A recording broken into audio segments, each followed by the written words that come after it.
resume these planned hearings. And I understand in terms of this route, can everybody hear me okay? I've been advised through our microphone, we don't have anything physically in front of us, but we can be picked up. Hopefully everybody can hear us okay. Just to remind everybody, please to ensure that mobile phones are switched off or on their silent settings, please. And for those who haven't attended a previous examination hearing, Ms Courtney, just introduce ourselves. My name is David Spencer, alongside my colleague to my left, Mr Andrew Steen. We are the two inspectors appointed by the Secretary of State to carry out the independent examination of the island planning strategy submitted by the council at the end of October last year. We're obviously in a, I'll just very briefly go over protocols, but obviously we're in a different building. So I'm going to turn to the council to say, are we do a fire test this afternoon? And being in a different building, what do we do and where do we go if an alarm does sound? Thank you, sir. And yeah, no planned fire alarms, and very much akin to being in the court, the council chamber. If the alarm does go off, subject to the fire not being in that way, we go through the double doors and down the stairs and out into the car park and find someone with a blue badge, and we'll direct you accordingly. Yeah, please don't use the lift. Thank you very much. Okay, so these obviously are public hearing sessions held in public, but only those seated around the table can participate in the discussion. We're trying to run them as a relatively informal but inquisitive sessions to understand where there are soundness issues, and if there are, what may need to be modified or changed in the plan itself. So we're always keen to hear from people if you think something is not meeting the necessary test of soundness in terms of whether the policies are going to be justified, effective, positively prepared or consistent with national planning policy, what you would like to see changed within the document. We're going to structure our discussion around a series of questions we've already put out in our document, our matters, issues and questions document. And our questions are generally directed to the council in the first instance, and we'll then invite further submissions from others as we go forward. Please try and keep your points related to your original representations. Can't really allow for kind of straying into new or unrelated points that have not previously been made. We're going to work broadly to an agenda that's previously been circulated, but we've already had some requests to slightly rejig some matters, and we are this afternoon picking up two things. Firstly, matters relating back to the environment session earlier this week, where we have some further items on the agenda that we didn't cover on only Tuesday. Yep. And then finally for the council at the end of today, we've just got the hangover from this morning in terms of monitoring and review, but I think only the council already participate in that discussion. So that's where we are.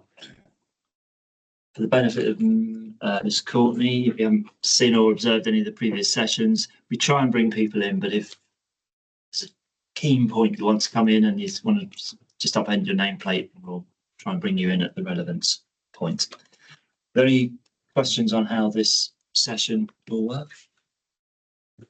No? In which case, I'll pass over to my colleague, Mr Steen, for resuming the environment session. Okay, thank you. First of all, Mr Berend, can I just check? You wanted to go through, I think it was water and flooding first, because that's what you're interested in. Sure. It's just basically the point with regard to your question 4.21, and it's the water efficiency standard of 100 and 110. That's the only point I've got in terms of this afternoon session. So it was just when you have time, but it was just in order if that question person, yeah, it would. You suggest help my travel. You'd like that first, and then you can. Yes, that's fine. And I think Ms Courtney, you were interested in water and flooding mainly as well. So what I was going to do, what I suggest I do, is we've got we got as far as dealing with ecology and biodiversity, and the next thing on the list was wastewater treatment plants. But rather than starting there, perhaps we turn to issue 2 and deal with that first, and deal with what Mr. Behrend wants first, and go through issue 2 before we come back to the wastewater treatment works. Is that okay with everyone? I agree. Thank you very much, sir, for accommodating my urgency. That's all right. Yeah. Okay. In which case, just move one thing around slightly.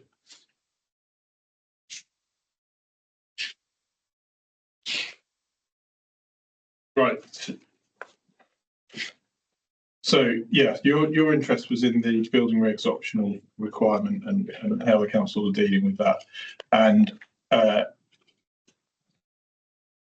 looking through it a bit at the background, planning practice guidance indicates that local planning authorities can set out local plan policies requiring new dwellings to meet the tighter building regs optional requirement of 110 litres per person per day. And from the PPG, there is no actual suggestion it's possible to provide lower requirements. I mean, I understand the points put forward by the council, but the question is whether policy EV13 is consistent with national policy. So perhaps the council would like to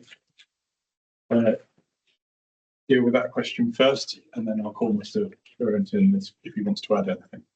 Well, thank you, sir. Yeah, I'll kick off and we'll pass over to Mr. Mills as well. So I think that this policy needs to be kind of read in conjunction with kind of wider strategic issues for the island and the importance and perhaps resilience of the island when it comes to water. And you know, we rely on water from the mainland. There are moves to potentially try and address that. One of which we picked up through EV13 at the bottom, which was the allocation of phosphorus to recycling plant in Sandown. But I think as a general point, we feel that the 100 litres a day is entirely achievable. When we think back to a conversation we had this morning about a code for sustainable homes, and I mentioned it there in level 4, that level 4 was kind of anywhere between I think it's 85 and 95 litres a day. And obviously there's a time lag when that was kind of first introduced. So I think we're comfortable with the principles behind it. We have the support of Southern Water on this as well, through their kind of water resources management plan, which we referenced in our response. So I think from a kind of overarching position, we're comfortable with the approach we're taking. We acknowledge the potential misalignment with national policy, but I think given the issue and the water resilience that the island needs to show, then reducing water consumption is a key part of that, along with many other factors, which we'll probably touch on as well for the rest of the afternoon. So I think that's the kind of introductory point, and Chris, you want to add anything further? I think you've covered most of it, James, other than you'll see in our correspondence with Southern Water that they do give an example where 85 litres is being implemented as a policy approach, and the fact that we are importing a significant amount of water as it is. So additional burden on that probably does need to be addressed. And one of the 3 overarching strands corporate policy that the plan is looking to address is addressing climate change and its impacts. Thank you, sir.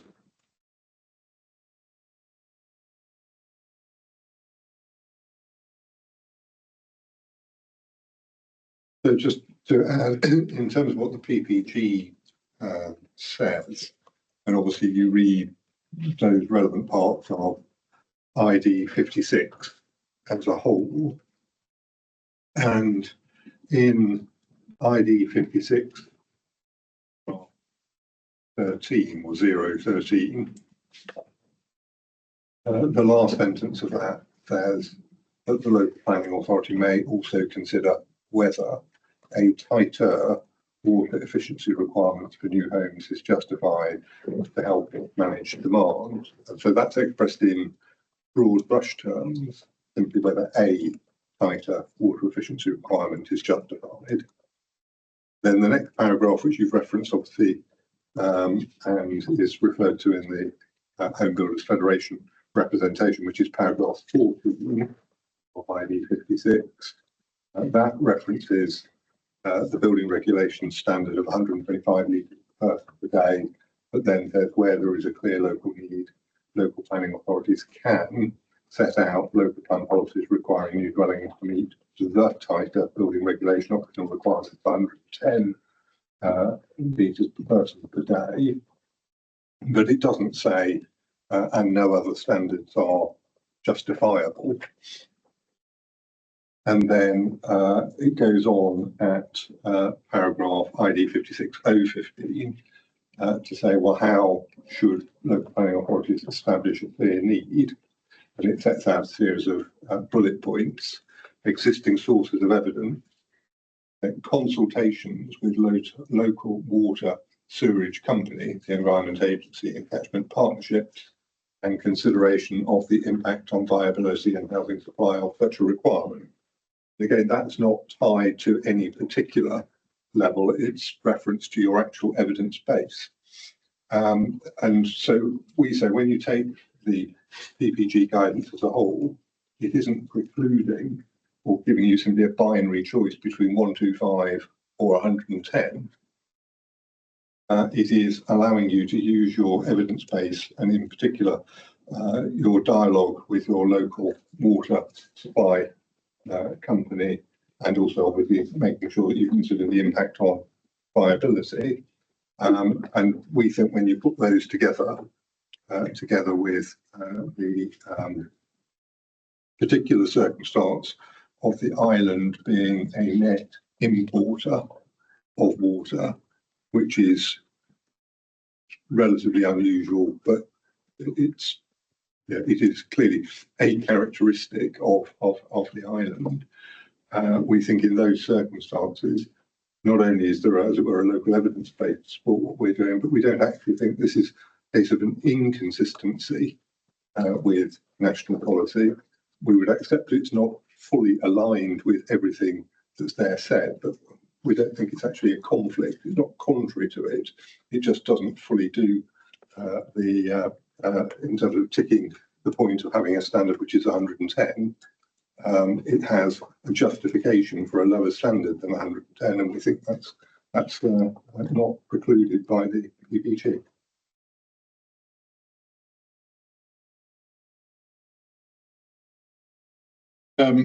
Mr. Barron, do you want to speak? Thank you, sir. I think in terms of our position, we do not disagree that the areas in more stress, and actually the lower standard of 110 is perfectly applicable within the Isle of Wight. I think where I would disagree with Mr. Bedford with regard to that is with regard to the PPG, which clearly does set out where there is a clear local need, can set out the policies requiring new developments to meet the tighter building regulations. And those are set out within the building regulations. So there is the standard to meet 125, and then there is the standard to meet 110. I suppose this is coming back to points made previously in terms of earlier today with regard to the building regulations. They're there and set within this for a reason, in terms of providing that clarity and certainty to the development industry about what would be required. Mr. Mills references the 85 that's being required elsewhere, and that's within the North Sussex Water Resource Zone, and that is very specifically related to the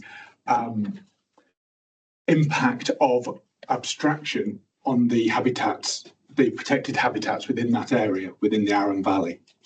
And that's an issue where the and Mr. Spencer, I think you were at the Croydon, not Crawley, was it? Am I correct in remembering that right? Yep. Yeah. Sorry. So you'll be aware of the issue there in terms of that it is about the fact that development can come forward without a lower standard, but also without other forms of mitigation to ensure that development can come forward. So effectively, there was a moratorium on development in that area as a result of the abstraction of water on that area. So it wasn't about water use. It was a different issue that's at play there. And I don't think that is an issue that is at play here in terms of the lower standard. Is that the lower standard is not a requirement from the Environment Agency or others that will prevent development from coming forward. And I think that's a key point to remember. And it's also a key point that was set out in the written ministerial written statement in December 2023 in relation to Cambridge. Where a similar issue was happened, and that in that statement, Mr. Gove at the time was the Secretary of State.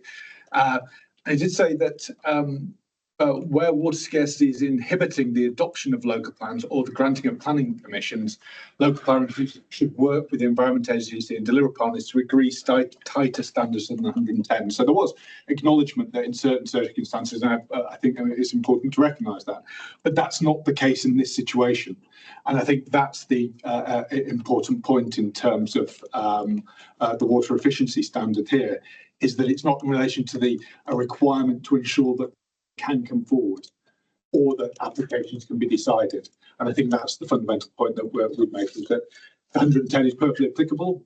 Guidance suggests that it should be 110, and I think that's what it should be. And then the expectation is that we will move forward. I'm sure there's consultations and like in terms of government, in terms of what that standard will be in future. But I think it is important that it's consistent standard, that it's applied through building regulations.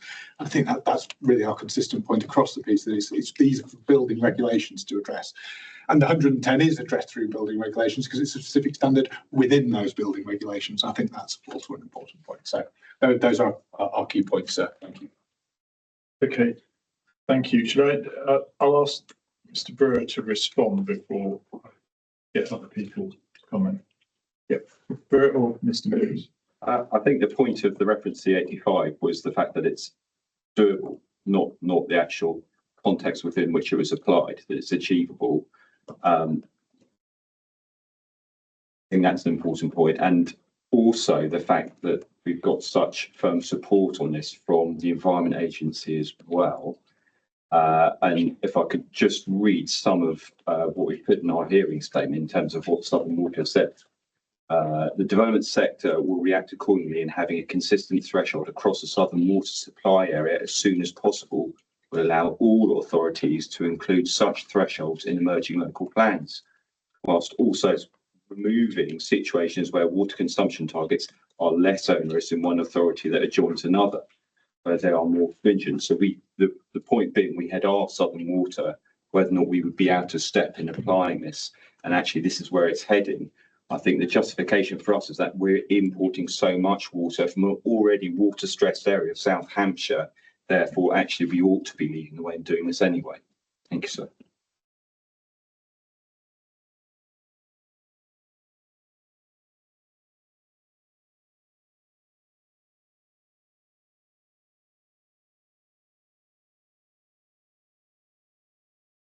Okay, thank you.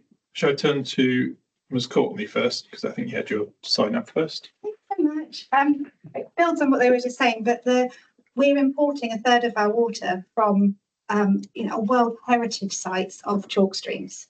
We are responsible for their environment by our demand and consumption.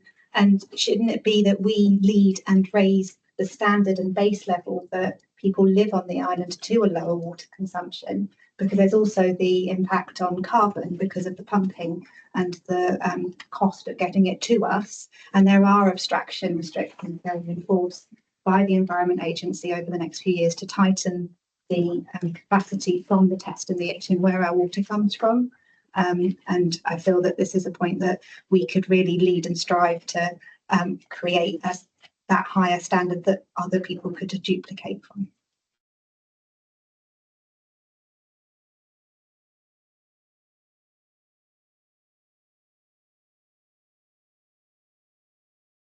Councillor Jarman. Thank you, sir. So I'd echo the point that was just made, and thank Mr. Mills for initiating it. It's been a very common part of the submissions that I and my residents have made regarding the water supply. And I think there are three critical elements here. One is that not only do we take that 1/3 of our water supply from a water limited area, but our requests to ever increase that have persistently, since at least 2021, when I first engaged with Southern Water, been declined. In fact, their emphasis is very much on reversing that model.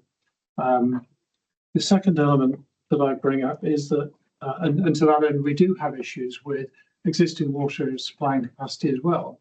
To be open about it, my own home suffers from no water at all through the water pipe for often several weeks of the year, given I've got a 1-inch pipe which serves several houses and a campsite. And at times when they're occupied, my water supply stops. Luckily, I've got 2 wells in my garden that I pump water from to make up for that deficit. But that's been a progressive issue as development in the area has increased. So the frequency of that water supply ceasing has itself increased. So a very personal reflection there. The second thing is that in our discussions with Southern Water, again, going back over the last 4 years, the issue of alternative supplies and of mitigating some of the problems that we have has been a constant theme. So we've seen more emphasis on local measures, some of which are captured in that policy, EB13, regarding harvesting. But the reality in some areas is that that is very difficult to retrofit within the existing networks. And indeed, one of the models that was discussed with Southern Water talked about the separation of grey water and foul water. And doing that on a local basis is very ineffectual. We happen to be at Totland, which is on the one extreme of the island. The other end of that very, very long network with various pumping stations and discharges all the way along the way is Sandown. So that point of simply being connected to Sandown doesn't mean that anything coming in at our end of the pipe is necessarily going to end up there. And so if one wants to introduce a separation of networks, either that has to be on a local basis as an isolated network where rainwater capture is affected locally with local Sorry, processing. I think you're moving on to wastewater. I was coming back to, I'm coming back to drinking water. Okay, but yes, that's right. Where we want to harvest rainwater for drinking purposes, we either have to process it locally or basically replumb the island back to Sandown.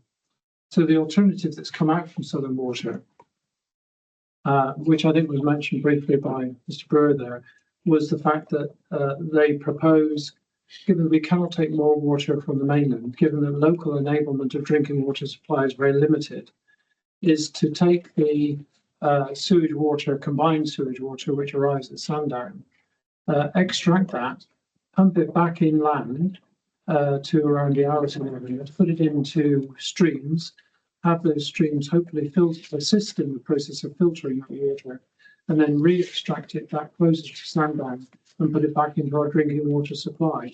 That consultation, I think still at the moment, is to many people quite horrific.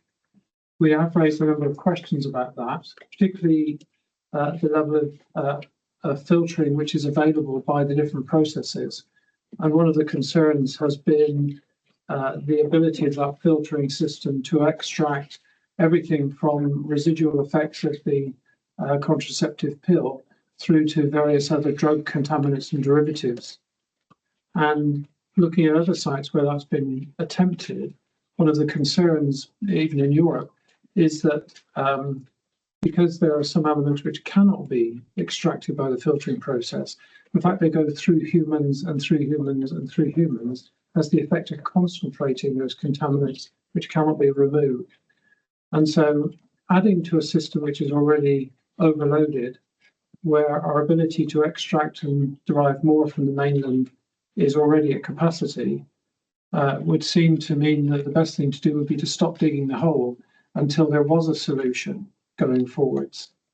Whether that's a local one based on regional implementations around the island, or an island-wide solution, replumbing the island, basically, with a dual network, we would think that an infrastructure-led approach would be enormously beneficial rather than compounding what is already a significant problem. And the third point I'd make here is that Southern Water, from our recent discussions, have just issued a revised policy statement, which is for new developments, that those new developments should have separation of supply. And that's one of the primary issues. But also, not only they should separate the drainage systems from them, but there should also be capacity in the local networks. And those 2 points added together, I think, give us a very sound basis for identifying sites which are suitable based on not simply the land issue or capacity or need, but also the infrastructure ability of Southern Water to meet that need. Thank you. Okay, thank you. Does anyone from the council want to comment?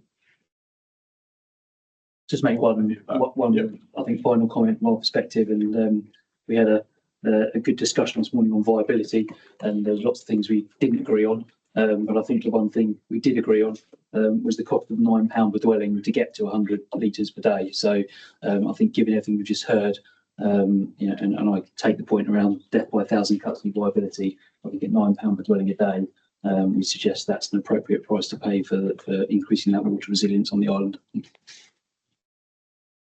Could I just add, it's just a thought, and I don't want to put too much emphasis on this, but in the soundness tests in paragraph 35, it does refer, in terms of the way it expresses the consistency test, with consistent with national policy, and it's national policy in bold, but it doesn't actually define what is national policy.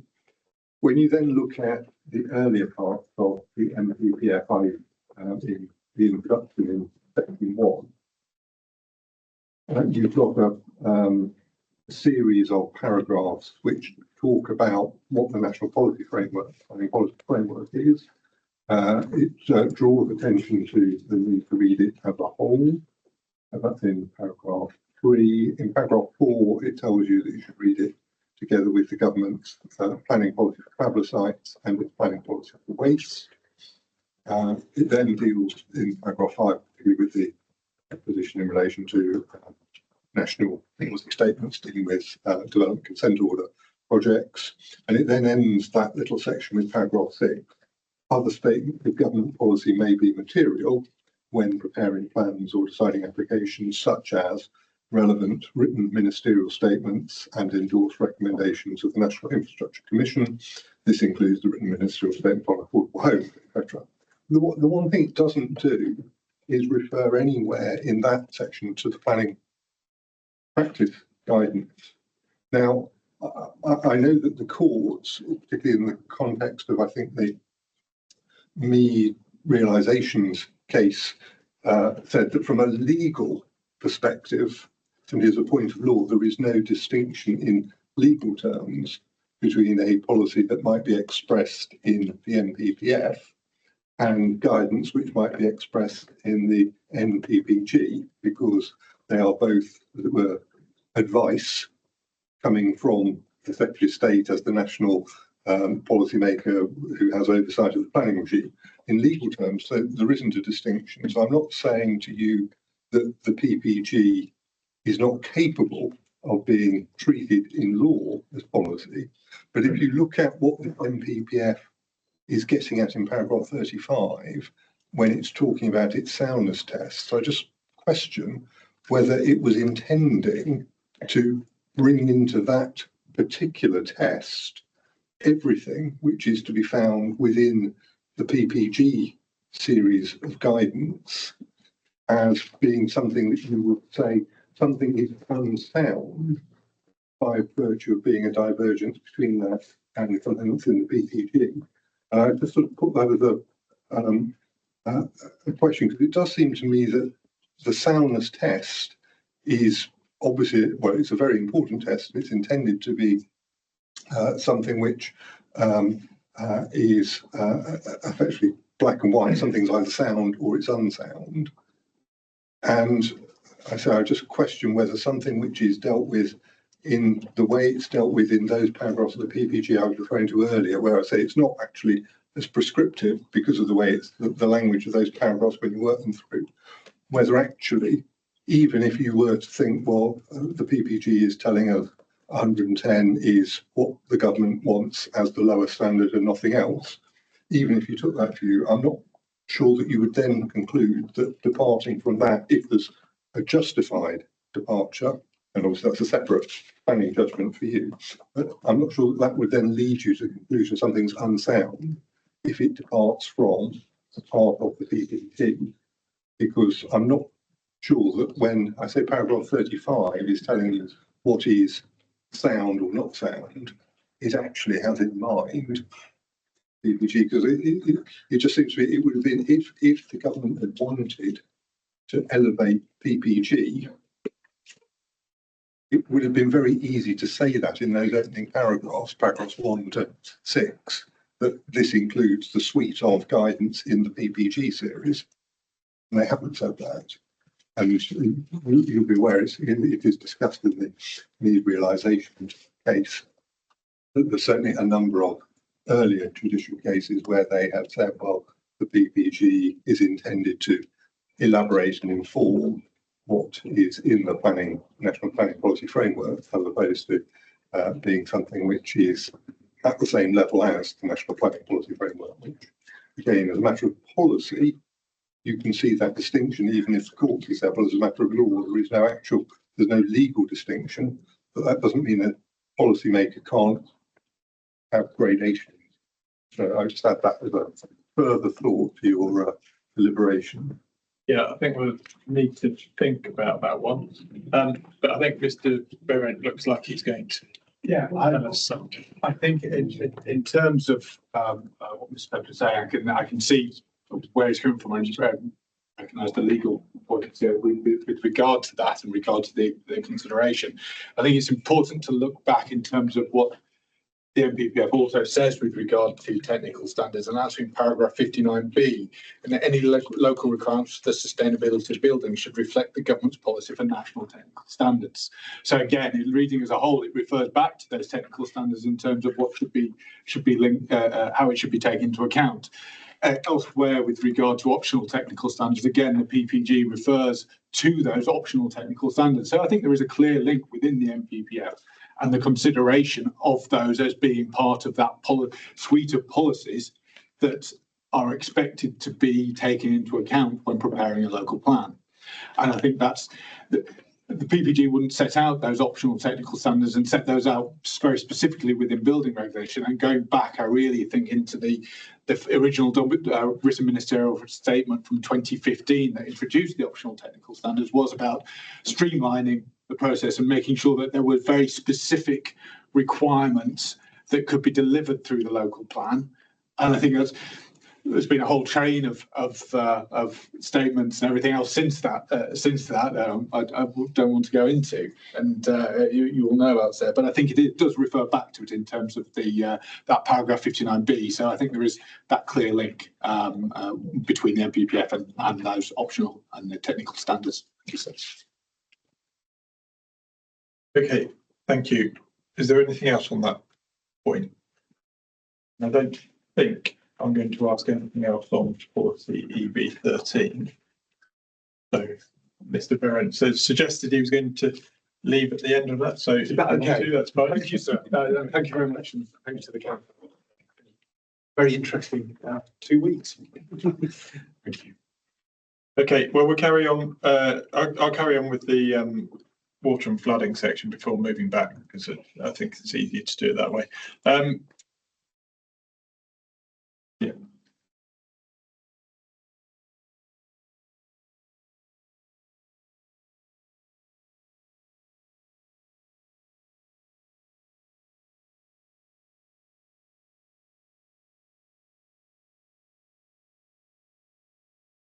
Right. I didn't have particular questions that came out of the answers to our questions, but it might be helpful just to run through the questions that we put to you, maybe skipping over the one we've just been through. So in terms of the flood risk assessment, do you want to just set out the situation in terms of what you, very broadly, what you've done for us, and then if anyone's got any comments on that, they can make them. Yep. Yes, so the most up-to-date level 1 strategic flood risk assessment was carried out in 2021. Since then, which I think is the point of view 4.20, there have been instances of localised flooding on the island that have triggered investigation from the council in its role as a lead local flood authority, so resulting in what we call Section 19 flood investigations. They came after that level 1 because of the ongoing negotiations with the Environment Agency for those sites that have been reflected flood risk, so the level 2 work, that was able to take account of any outputs from those flood risk investigations. However, I would point out a couple of other things. The first is that the consultants, the flood risk technical specialist consultants that we use for our strategic flood risk assessment work, which are Jeremy Benn Associates, JBA, they've also carried out the Section 19 reporting, so they're aware of the outputs of that work, and that just feeds naturally into the outputs, particularly the 2024 update for the site summary sheets, where relevant they have been taken account of. And the other thing to note, and it's like all these assessments, we talked about viability this morning, the assessment is only as good or is only as up to date as the point at which it's undertaken. So the 2021 SFRA level 1 was based on the most up-to-date information at that time. The 2024 supersedes that for just the level 2 sites. Just this month, the Environment Agency releasing NAFRA 2, National Assessment of Flood Risk, national maps, flood risk maps. So again, it's about having one eye on what is the most up-to-date information. On that, I would direct you, sir, to the supporting text of policy EV14, paragraph 4.112. The assessment of flood risk should take into account the most up-to-date information on flooding available from the Environment Agency, together with the information in the Council's strategic flood risk assessment. Whichever source of flood risk information is the furthest predicted extent should be used for the assessment of flood risk. So that's taking a very precautionary approach. The point on taking account of local flood investigations that have been triggered by flooding, so the Section 19 reports, I would then again direct you to supporting text in paragraph 4.107. The Isle of Wight Local Flood Risk Management Strategy provides a high-level overview of potential flood hazards for all sources of flooding and identifies a coordinated approach to managing these hazards where the greatest impacts are likely to occur.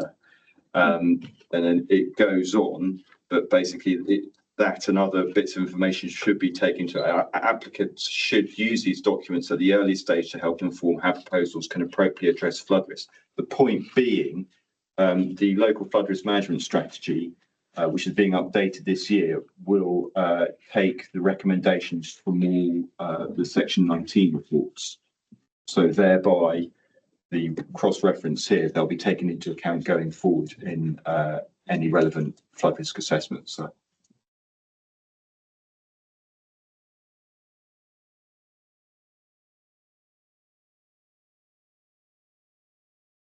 Well, while I'm on this page, and there's a suggested change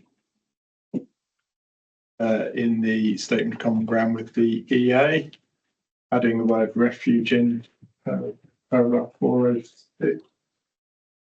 Yeah, just wanted to check whether you think that's something that goes to soundness or not. You want to comment on that, James? Yeah, well, so let me just bring that up in front of me. And then when you've done that, Ms. Courtney's got her sign up. So I don't need to say it goes to soundness. I think it's just to reflect the most up-to-date information that you've carried out through this plan making process. So Mr. Mills mentioned the kind of flood, the kind of level 2 sheets, and so the information coming out of those. One of the issues we conversed with the Environment Agency on that was around refuge as well as access and egress. So I think it's just important to note that in that paragraph, but I wouldn't suggest that goes to soundness. That's just more consistency with the evidence that's on the plan. okay, thank you. I thought that was probably the answer, but I'll ask the question.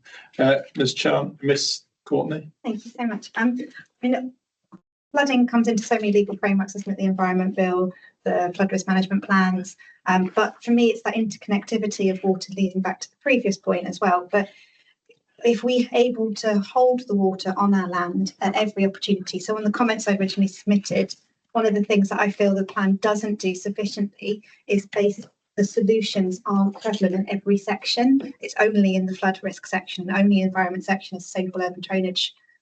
Brilliant, fantastic piece of draft planning work isn't referenced heavily enough. So if somebody goes into a different section, they aren't able to make the links and find the resources the council has already made to prevent flooding. So to think on the solutions of it, drainage needs to be a lot more referenced for that SUDS policy in other parts of the document so that we can hold water back at every single opportunity to decrease the risk of flooding. Thank you.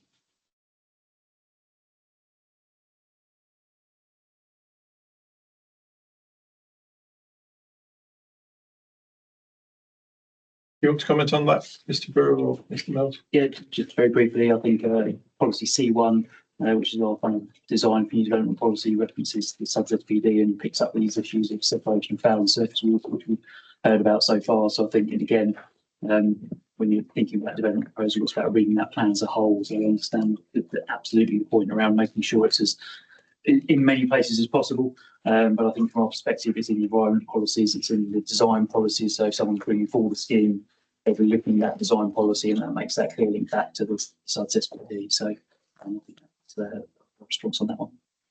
Yeah, so just looking at policy C1, that's titled High Quality Design for New Development. So essentially that's your development management policy that is the first thing that people would, developers would ordinarily go to, do you think, in terms of when they're thinking about putting together a planning application, which, as you said, I don't remember where you said it was in the policy, but it's What's your name? yeah, I can do that. So it's covered in there. So that's what you would say. Yes. Along with reading the plan as a whole. Yeah. Okay. Councillor Jarman. So I did, and my residents did as well, made various submissions about the effect of climate change, which were feeling with some severity on the island over the last years. That has quite an impact, I think, on the design and location of issues. And I think SUDS, although I'm very in favour of them, there are a couple of things that need to be allied with them. One is that the drainage of a SUD needs to be on ground which is permeable. And where they are proposed on ground which is not permeable, I think the emphasis on that needs to be brought forward very strongly indeed. The second one is that where they are on ground which is only very slightly permeable and they're expected to drain away through ditches, as a few of the current applications propose, those ditches themselves need to have capacity to do that. And unfortunately, for many decades, we have had a situation on the island where many ditches have not been maintained, and indeed in many cases along the sides of roads have actually been filled in and subsequently tarmacked over, removing that drainage capability and leading to flooding on the road surfaces, which many of us, I'm sure, as islanders will experience quite frequently. The third element that I bring out here is that where we're dealing with the discharge of that water, we have to be mindful of where those ditches end up. And in some cases, they're being directed to what we call on the island chines. I know it's a word you may or may not be familiar with the word chine, but yeah, it's effectively a groove in the land which has been eroded out as a micro valley by water erosion over quite a long period of time. And many of those ditches used to go into those chines. Those chines themselves because of the increase in rainfall and water flowing through them, have become sites of increasing coastal erosion. So we have a link there between climate change, suds and permeability, the filling up of drains along roadsides and ditches, and the exacerbation of coastal erosion. They're not distinct elements, they're clearly linked together. And one of the overriding elements I bring out here is the need that where we propose these mechanisms to enhance drainage, there must be a plan to resource and maintain them. So it's only work while they are operable. And we have seen a number of instances where proposals for suds or other drainage conditions have been put in without a maintenance element with them. And therefore, over time, where they're not maintained, they can actually lead to an increase in flooding. So just wanted to make those points very clearly. Again, all of those are personal experience, and I'm sure most islanders, as they move around the island, will be very familiar with all of those problems. Thank you. Thank you. Mr. Long?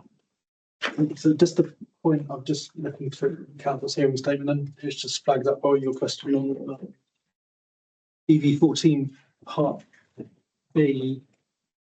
The development proposals will be required to apply the sequential test, and then, if necessary, exceptional tests within 2 and 3.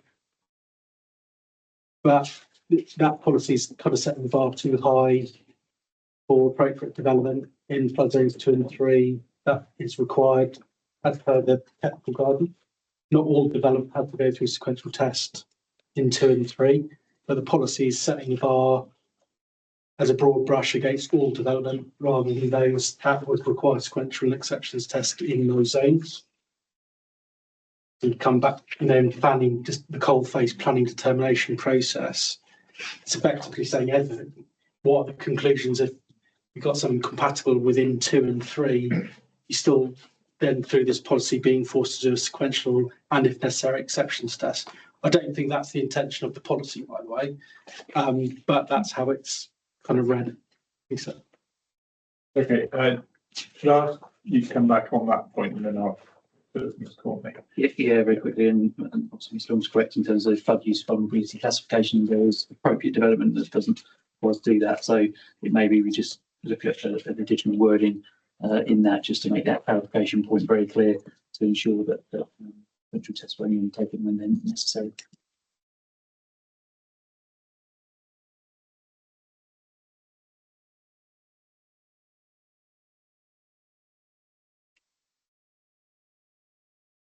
Ms. Courtney?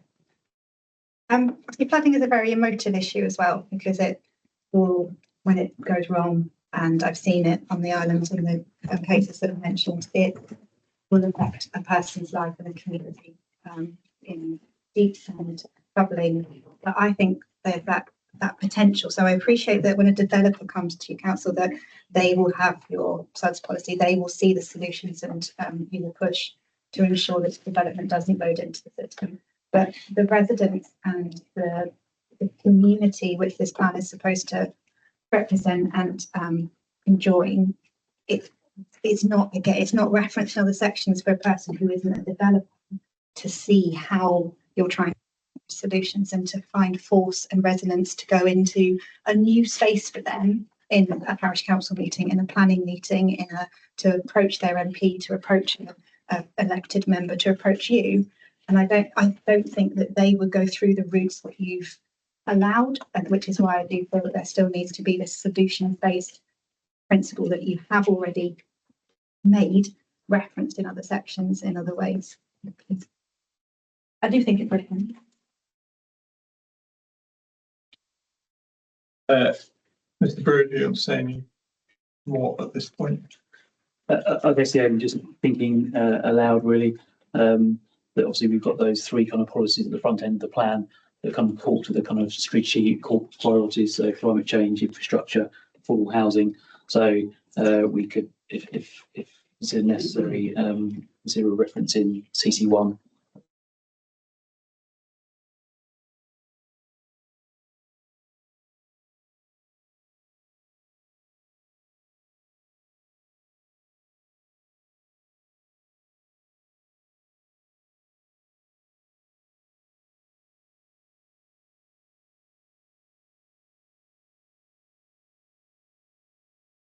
Yeah, that's policy CC1, which concerns climate change.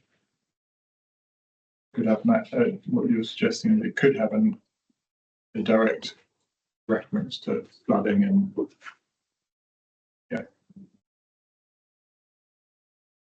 Okay, thank you. We'll go away and have a think about that. Okay, so going back to our original question,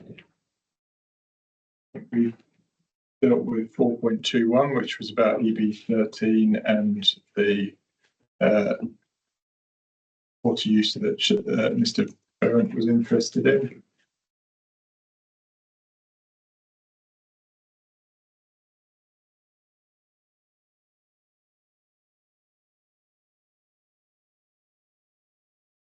And then policy EB13, this is our question 4.22, talking about surface water runoff and reduce runout off rates on greenfield sites to below the greenfield runoff rates by at least 20%. You provided your answer to that. I wasn't going to ask any specific questions, but if you want to make any further comments or anyone wants to comment on that. Mr. Mills? Yes, sir. So that's it. I probably wasn't clear enough. That's to reflect climate change elements. So national guidance on flood risk assessments, climate change allowances, peak rainfall intensity allowances. That's set geographically. They set a range from 20% to 40%. We're trying to be reasonable, but still take account of climate change. That's only for greenfield, obviously not brownfield.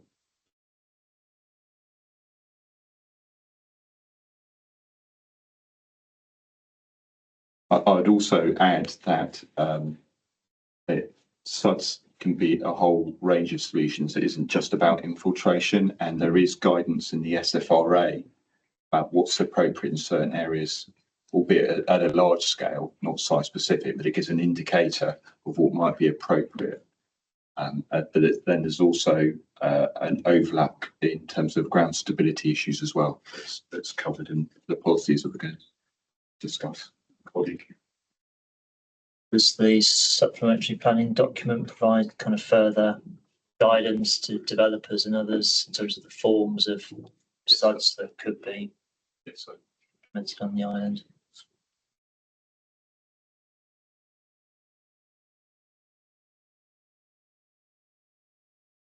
Okay, thank you.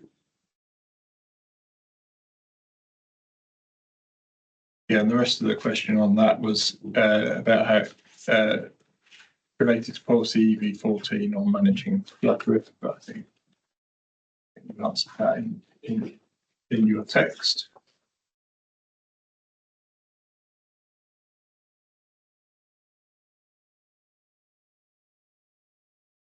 And then I think, oh no, this is a slightly different question, but you've answered it in writing. You don't need to say any more unless you want to, but policy EB14 requires all development proposals to undergo the sequential test. But paragraph 4.109 states that this does not apply to allocated sites.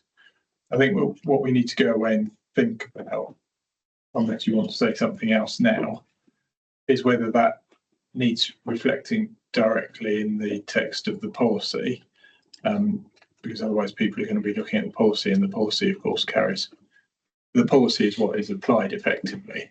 The background text can be useful in defining that, but is that clear enough? I think we've already said, not in the context of this particular policy, but in the context when we were talking about agricultural land and in principle issues, that we needed to go away and make sure that the intention that we had of not applying in principle policies to allocations is properly reflected in the plan, because it probably isn't at the moment captured quite in the way that we intend it to be.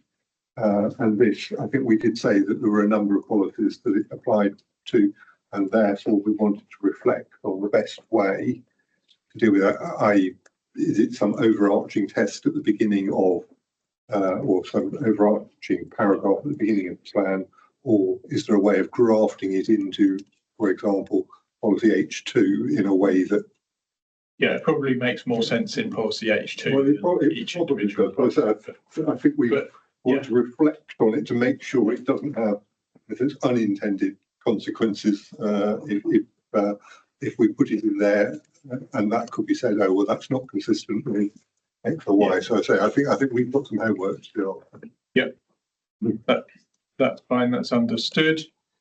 And then question 4.24. It was about EB15B and whether it relates to new or existing development. And there was a comment from someone about whether EB15A and B were sufficiently flexible. There seems to be a concern that they will not be feasible to implement on sites that are not capable of including infiltration due to existing ground condition. But I don't know if you want to comment on that. But if you want to know who commented, I can perhaps give you an indication of that. Things in the room. Well, I guess he drains into the mouth of me. yeah. Just for context, it is an extremely sensitive catchment. It's suffered numerous instances of flooding. A number of homes have been flooded. It's had a number of Section 19 reports carried out. Impacts infrastructure, and the Environment Agency also involved in terms of sits there and trying to mitigate the impacts of flooding. And this policy was developed in partnership with them to look at a local alternative trying to mitigate some of the impacts which we're aware of potentially significant developments within the catchment, and it's to create a betterment from new development, because we're aware of the sensitivity and the impacts that have been suffered by the existing community within the Monkton Mead catchment area.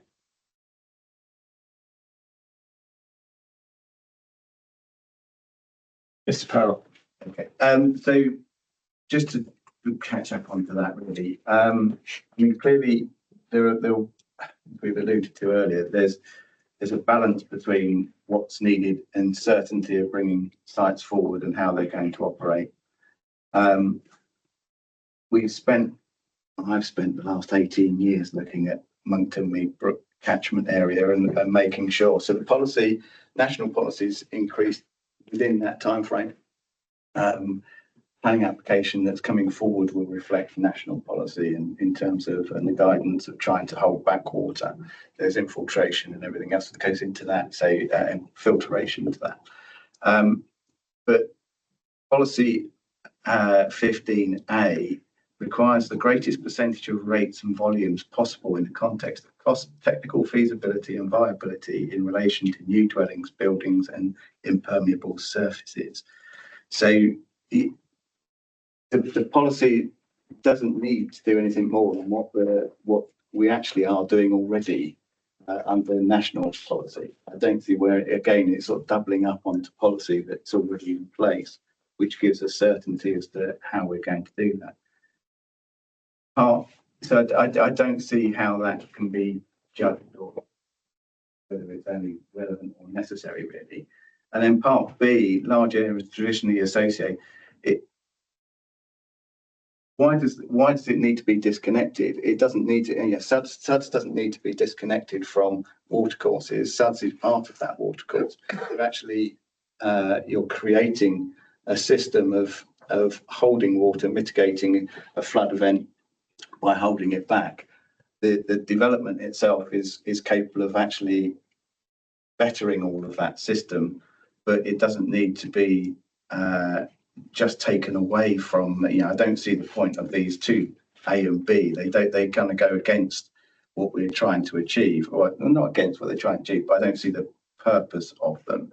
to reduce less than greenfield runoff, well, we do that, and we can obviously better what's currently there by the development itself under the standard SUDS policy without having to do anything further.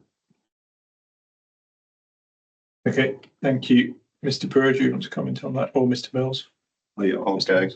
go. So point B is disconnect from direct discharge. So what that means is impounding, so delaying. So you flatten out that peak curve, which the catchment suffers from. That's what that's looking to do. And I take your point that A and B are already being done, or hopefully they would already be done. Yeah. But actually having them there gives us the tools to make sure that they are done. Because if we don't, there's always a possibility that a third party will try to do something to the bare minimum. And for this catchment, that's not appropriate. But it would still go through. Sorry, we're going to end up in a debate here, aren't we? We'll stop you if you go to. Yeah, it's fact and degree, isn't it? At the end of the day, we both want to achieve that, but you'll get to that point in any case, whether it's through a planning application. Anything that's going to be discharging into that catchment area would go through a planning process and be caught by that policy or that standard set of notes in any case. So doubling up the policy again is one of these ones where it creates uncertainty as to what it, to that exact same extent. My flood guys are basically sitting there saying, well, what does it mean? Does that mean we can't go into there? Does it disconnect? It's not precise and clear as to how that actually works. Whether you mitigate by holding back that flood event, absolutely we do. But does it go down into the Monkton Mead Brook? Yes, it does. Because ultimately, we've got nowhere else for it to go. We're on the side of a valley. Was it the question of being certain what the policy means by direct discharge? It's a bit unclear. I think it can be there, but it only needs, like we were saying before, in terms of the viability and tracking back to this morning, it gives us certainty as to what's actually happening. So the larger developers have certainty of what they're going into, not into a great deal of, is this over an extra what we'd normally do and expect to see on this side. That's kind of where I'm at, really. It's just clarity of that phrasing, really, I suppose. If you wanted to do it to track the policy. Thank you, Chair. Yeah, and I think we can have a look at the supporting text. So I think that might be the place to potentially add that further clarification on that particular point, I think. And I think, again, I'll just probably try and wrap it up in terms of the principles behind this and where we've come from. And I'm sure Mr. Farrell undoubtedly agree that this is a really acute issue in a particular area of the island, which is backed up by the flood risk management strategy, the flood risk management plan for Monkton Mead, numerous Section 19. So it is a specific island issue in this particular area, but we totally take on point that actually the development has the opportunity to be a real positive for this. And I think that's what this policy is also trying to do, to make sure that as much positive out of that development we can get as possible to help some of the issues and mitigate some of the issues in this area. But we'll perhaps think about the further clarification too. Okay, thank you. So that, I think that is question 2.24. And then the other question on that. Sorry, Mr. Farrell. Just saying in supporting text, rather than that, should that not be in policy rather than supporting text? Well, is the I think question for the council. I mean, I think the policy talks about the policy says what it says, and I think what Mr. Brewer is saying is that the supporting text will set out what it means by direct discharge. Is that right? That's right. And other things to make clear. Okay. I mean, if in reviewing that and providing supporting text, you find that you do need to edit the policy in some way, then perhaps that's the conclusion you come to. But I think my understanding is it's the supporting text making clear what the policy is saying, and the policy seems to me to have a reasonable amount of flexibility. But perhaps a bit of clarity will. Okay. Well, let's see where it lands. proofs in the pudding, isn't it, where it comes out as to whether that's clarity. I'm not a, flood expert, so, it will go back through me to somebody else to tell me whether that was or not. But I would have thought if it's strong in the policy, I mean, Moncton is quite unique. Well, not necessarily unique, but it is a sort of challenging area, and developing in that area is the solution to stopping the flooding. So it's conversely, people will see it as, oh, we're going to tarmac the area, but actually the amount of suds work that goes on into that development is quite specific to this particular policy. So that's why I say I think if it's driving, if the policy is driving the right thing, it should be in the policy rather than the supporting text. That's my take on it. Yeah, I think you can amend A and B to actually be a bit more specific and drive that policy better, rather than put it in well, but supporting text. perhaps we'll have to think about that and Yeah. get the council to think about that. I mean, they've suggested changes to supporting text that might deal with that, and perhaps in thinking about that, they might want to consider the policy itself. Okay.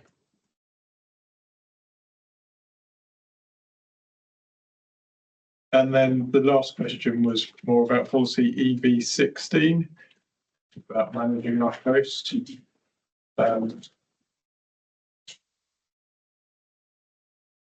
And specifically mentioned, the question specifically mentioned Fort Victoria here.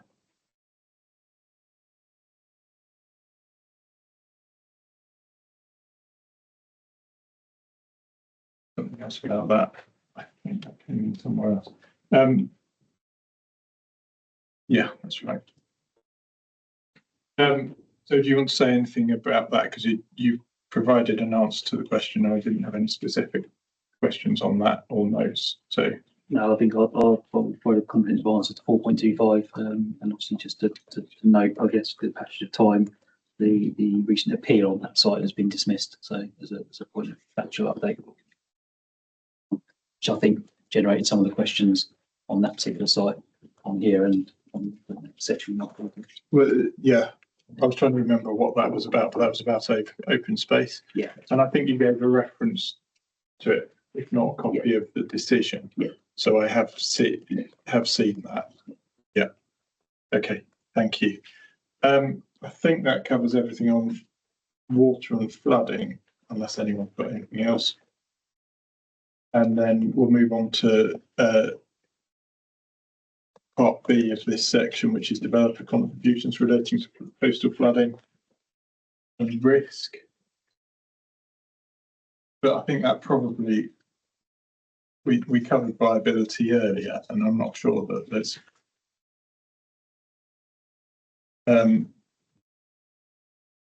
not sure there's anything much more to say on that. I think the only question I had was whether the developer contributions were sufficiently clear, but I think you've answered that question in the answer to your question. I don't know if there's anyone else wants to comment on that. No. Okay. In which case we'll move backwards, if you like, to the wastewater treatment works questions.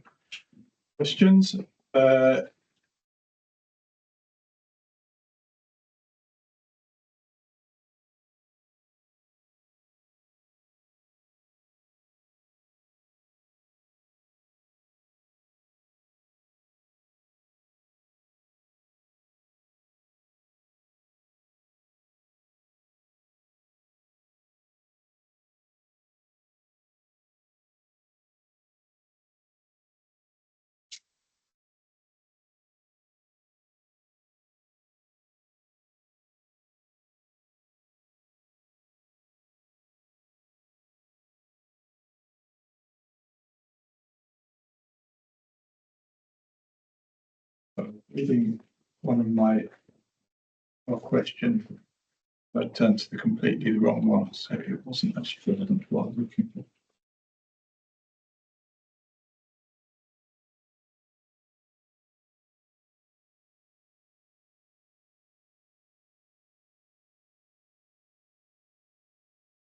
Yeah, I think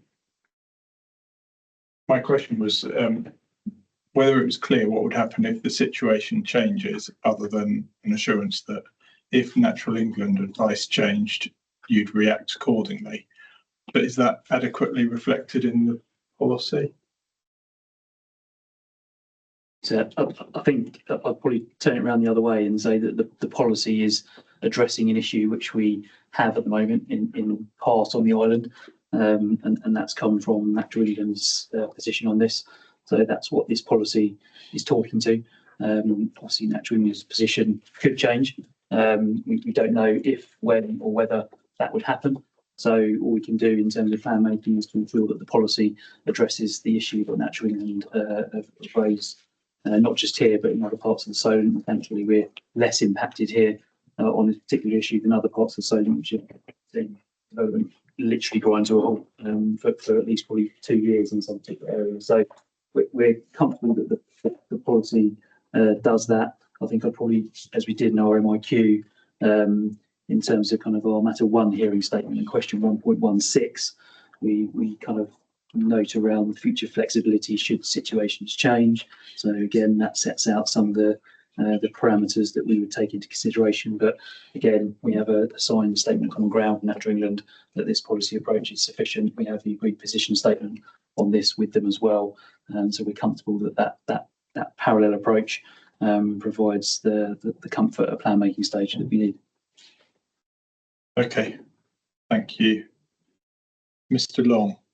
And I think to add to that, you've also got the comfort that when the process goes through the HRA, the screening process, they have powers beyond the policies in play, like they have done with nitrogen neutrality, their policies in play, but they then put holding objections against the wider process to then enable the system to manage around and find a mitigation solution that the competent authority was happy with. So I think there's the safeguards naturally in place beyond the scope of the plan making process.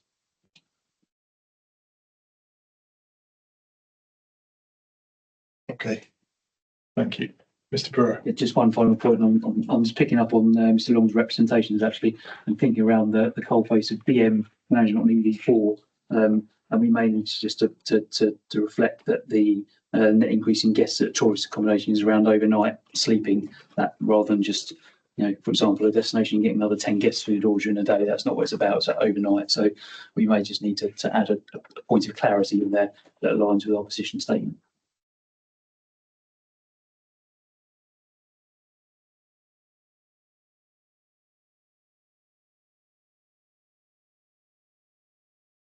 I think that's how I read the policy, but you're right, it could be read in a different way. Okay, thank you. So then we'll move on to open space. And on, yeah, sorry.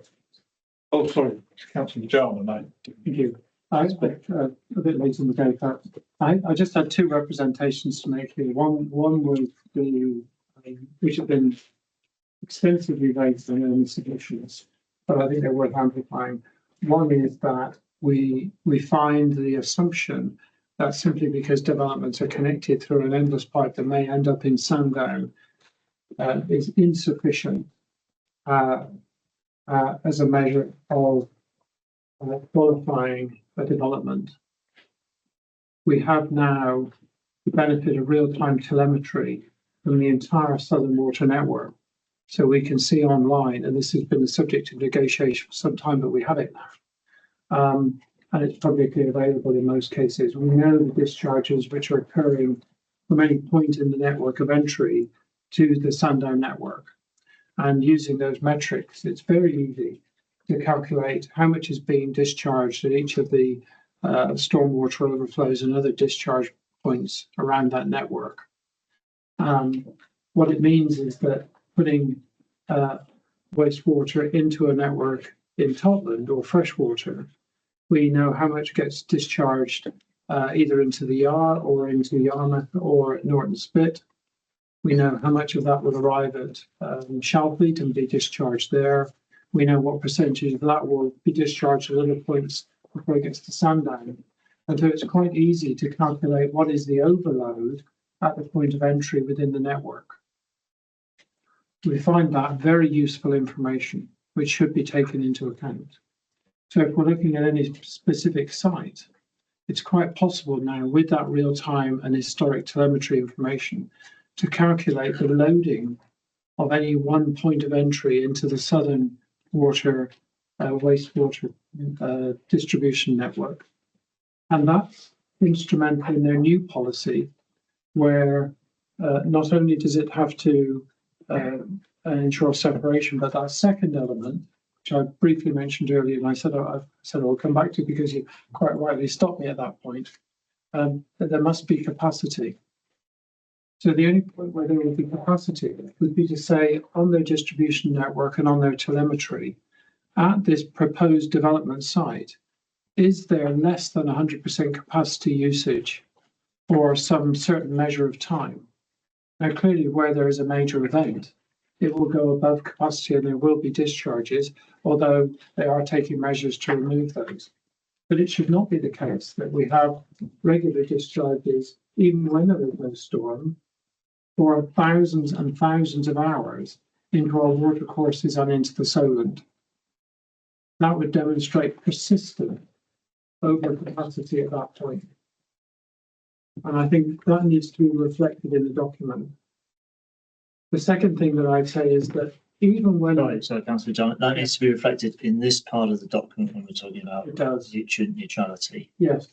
The second point is where it reaches Sandown, we know that Sandown itself has discharges because the sewage treatment works there cannot cope with what arrives at Sandown. And we know that those discharges into the English Channel, simply by coastal flows analysis, which again is readily available online, do end up in the Solent. So we know that those watercourses flow from Sandown around, heading east into the Solent and do end up in the Solent. So discharging at Sandown does have the effect of increasing nitrate loading on the Solent.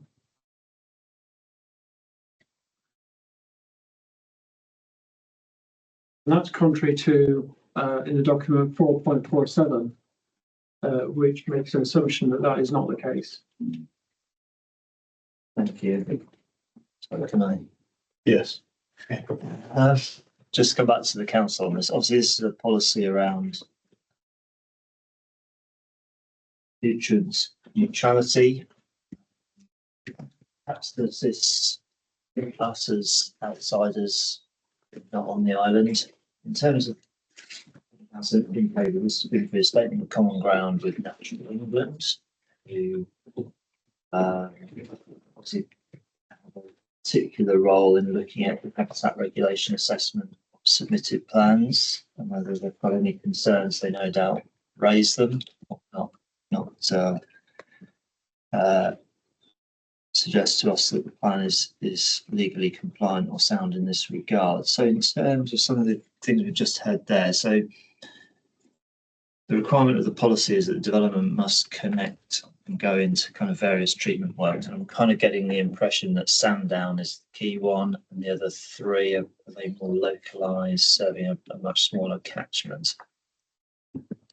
Now, confusingly hearing from Councillor Jarman that there are other discharge points. So is there a kind of certainty that if you build a house, for example, in Freshland, Newport, wherever it is, it's demonstrably connectable, if that's a word, to the Sandown or to these treatment works that are going to discharge into a point where, as I understand it now, Natural England have arrived at the conclusion that it would not harm the integrity of those qualifying features of protected habitats in the Solent. There are many discharge points around the island which are well mapped.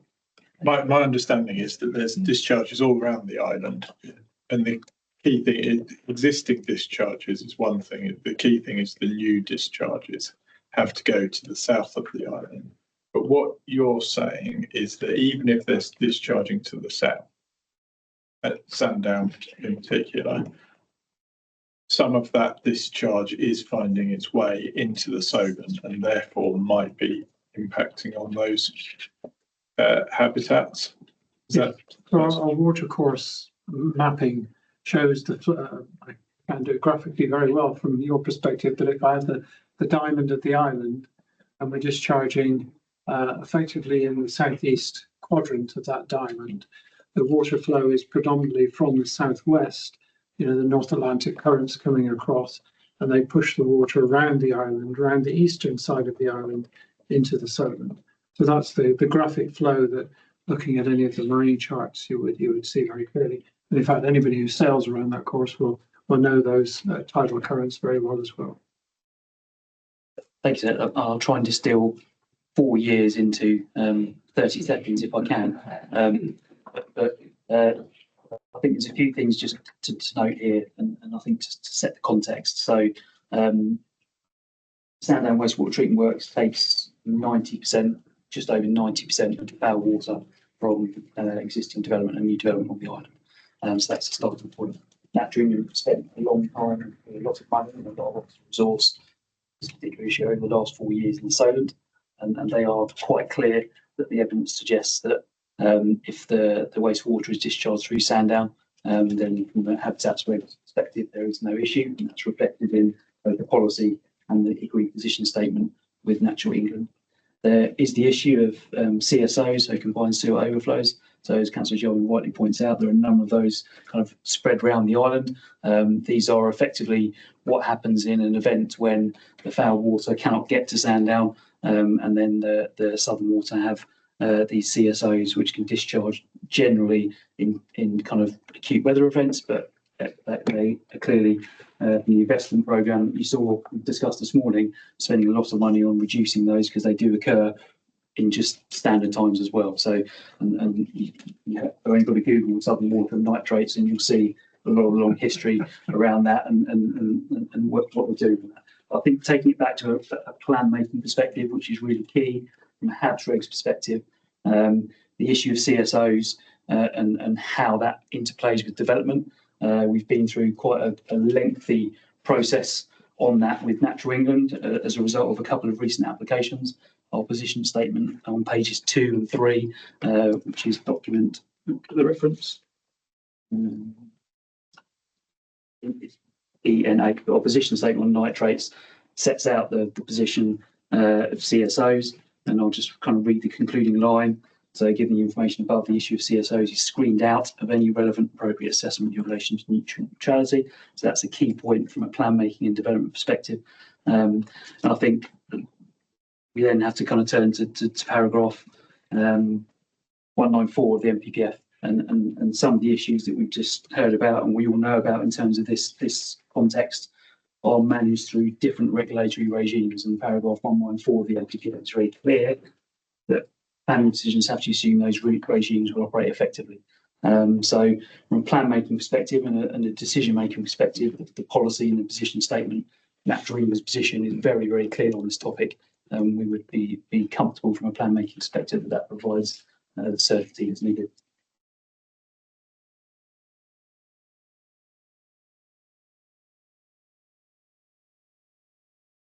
Thank you, Mr. Long. And just to add to that, when you read in combination with the policies as a whole and in relation to the council's hierarchy, which basically mimics the approach of what Southern Water do as a policy and also building regs, the issue Mr. Brewer referred to an application that's been tested through that process with Natural England. The volume of the sewer is a combination of the combined sewer, which ironically called Sea Clean. The network is from freshwater to Sandown, and as that was implemented a few decades ago, it's about the combined sewer of surface water and foul entering the system. The policies as a whole is essentially saying Southern Water allows foul to go into the network, but it essentially goes through a very stringent hierarchy to separate the systems, which is what we're talking about, the greenfield rate runoff situation. So actually, in the example with the planning application that was a while ago, it was calculated, that over 90% of the combined flow would be surface water rather than foul. So you're looking at the context of new development, the actual increase in foul flow to the network is fairly perceptible compared to the volume of water if it was a combined system. And therefore, when you're looking at the house regs stage against the limited supply of CSO discharge, it becomes so small and minute compared to the system as a whole. And then Southern Water at that stage confirmed that there wasn't an adverse effect in CSO discharge alone, and was happy from the habitats regulation assessment perspective that it was accepted. And that kind of correlates to the council's position statement on nitrate neutrality. And combined with that, outside of the scope of planning, developer charges for network reinforcement to take care of the developments in their own right through infrastructure charging. So they're paying their bit for network reinforcing where it's required for the system that they're entering into. So it's both covered by the SUDS hierarchy, but also the infrastructure payments that developers pay to the network provider.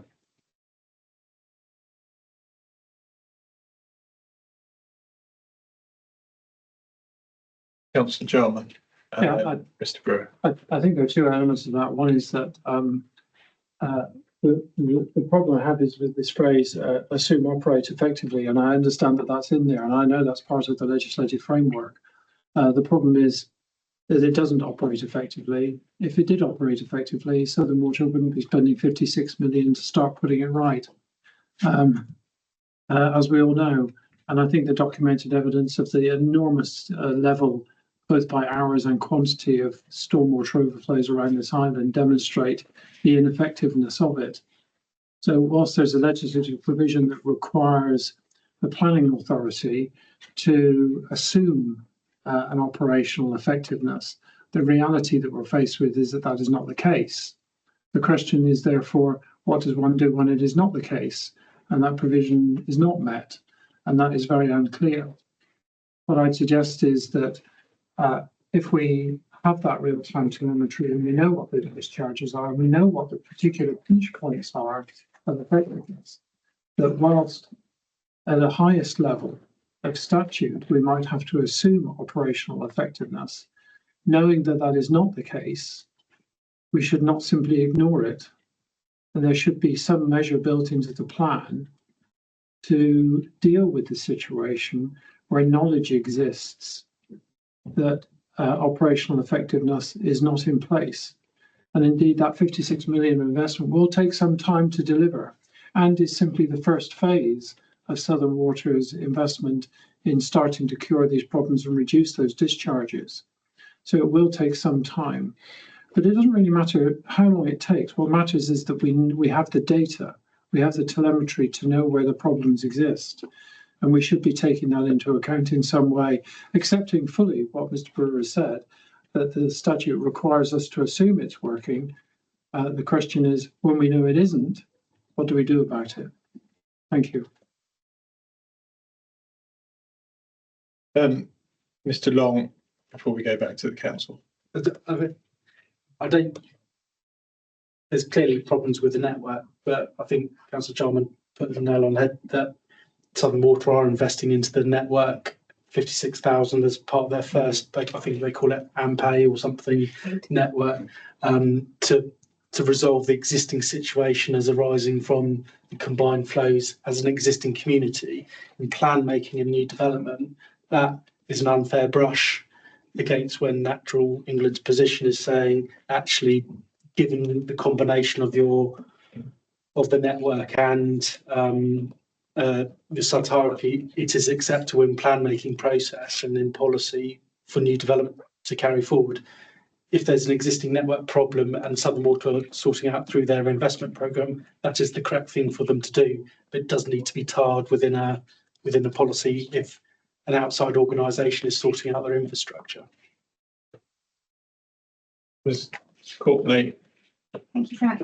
So we have very sensitive catchments on the island, where if there is runoff from a change to the land space into them, the volume doesn't have to be large for it to have a mitigating effect on the eutrophication and habitat and species which lay into it, but also the water users as well, because if there are algal blooms, if there are it will prevent people from accessing blue spaces which are necessary for their mental and physical health, which will then have a consequence onto our resources of the island for the NHS. And, you know, the NHS actually use blue spaces as a method to get people back into work. We have a scheme called the Wade Project, where we have disadvantaged children accessing blue spaces. And if those are affected because of higher up in the catchment, a small CSO releases a higher nitrate level, and then that goes through and it then that upstream catchment isn't cleaning the water effectively because a small function further up is having a larger built-up effect further down. So I do think that it is a point to nitrates, which I appreciate the council's perspective, but there's interconnectivity of water and how our land spaces used humanity-wise, I think does need consideration. Thank you. Thank you, Mr. Brewer. I guess, yeah, I suppose the other, we talked about plan making today. There is the decision making on planning as well. And I think, Natural England have a role as each scheme potentially comes forward. That if there are specific issues in a specific area, that those applications, this doesn't absolve those applications from going through the Habs regs process at application stage as well. So there is effectively a second stage that will cover this issue as well. So, and obviously Natural England would have the ability at that stage, if there was a really defined issue in a defined area, that they could at that stage intervene. So I think from plan making, we're in a comfortable space. There's that decision making arm as well, which comes later. Okay, thank you. Yeah, should we take a break until 1:45? Is that all right? And then we'll come back and move on to open space unless there's anything that we've missed out on the last section.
Okay.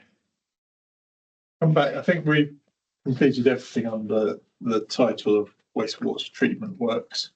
And moving on to open space.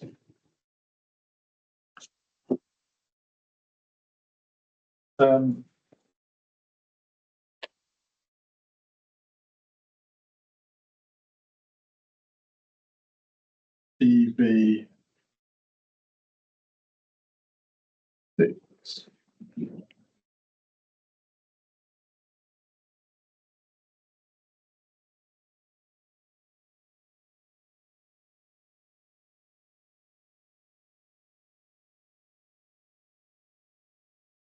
So EV6A seeks to avoid the loss of identified open space, whereas framework paragraph 103B states that loss resulting from the proposed development would be replaced by equivalent or better provision in terms of quantity and quality in a suitable location. And look at EV7 of the planning strategy, that's much stronger in relation to local green spaces. But my question is whether the framework policy is stronger than that of policy EV6, and consequently also whether that matters. Mr. Brewer? Yeah, thank you, sir. And I think we feel that the policy does align with paragraph 103. The starting point here is a new development proposal where we're looking to avoid the loss of any identified open space. And so I think that's clear in point A, and that's reflected in 103 as well. And I think that's almost the hierarchy point. And I suppose 103 perhaps goes a step further, saying if there was loss, then replacement should be equivalent or better provision. I guess our policy starting point was to avoid that loss in the first place. We've suggested a clarification to point B in our hearing statement, just to make it very clear that when we're talking about deficiencies being identified, we're referring to identified open space being modified. So in some ways that talks to that point as well. So if the development's coming forward and it was proposing a loss of some open space, but also improving remaining open space to address a deficiency in the plan, then that's obviously where we're getting to with that. So I think there's nothing really further to add to our hearing statement. Just to check on EV6B, where you've got that change, is that to do with soundness of the plan, or is that just a?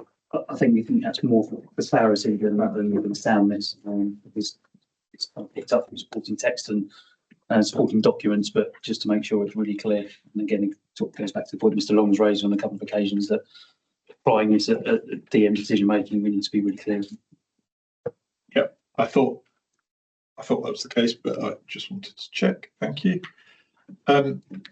I don't have any other questions in relation to policy EV7 or Fort Victoria, but you have suggested a change to the Fort Victoria boundaries so that they align with the neighbourhood plan, which I think makes sense.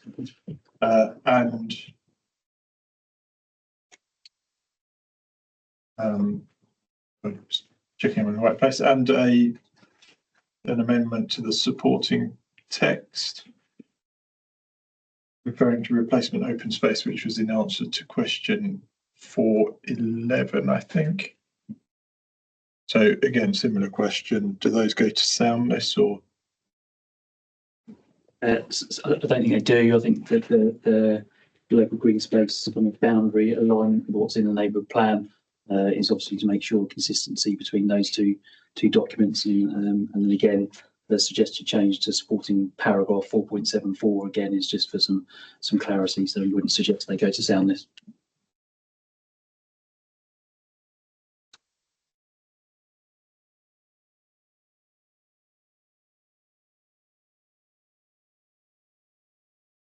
Okay, perhaps just out of interest rather than anything else, that you referred earlier to an appeal decision. Would I be right in thinking that the site subject to that appeal decision will now be outside the Fort Victoria designation boundaries? I think from memory, the application sort of included some of that land, and I think that generated some of the questions we had through the Reg 19 reps. And so obviously we're just making sure that we're consistent with neighbourhood plan and adding that wording in. So obviously any future applications will determine their own application boundary. Yeah, absolutely. Okay, thank you. I think that was all I was going to ask on open space. Nobody's got their lines up, so we'll move on. And then policy EV8, and I think we, it was my question, our question 4.12.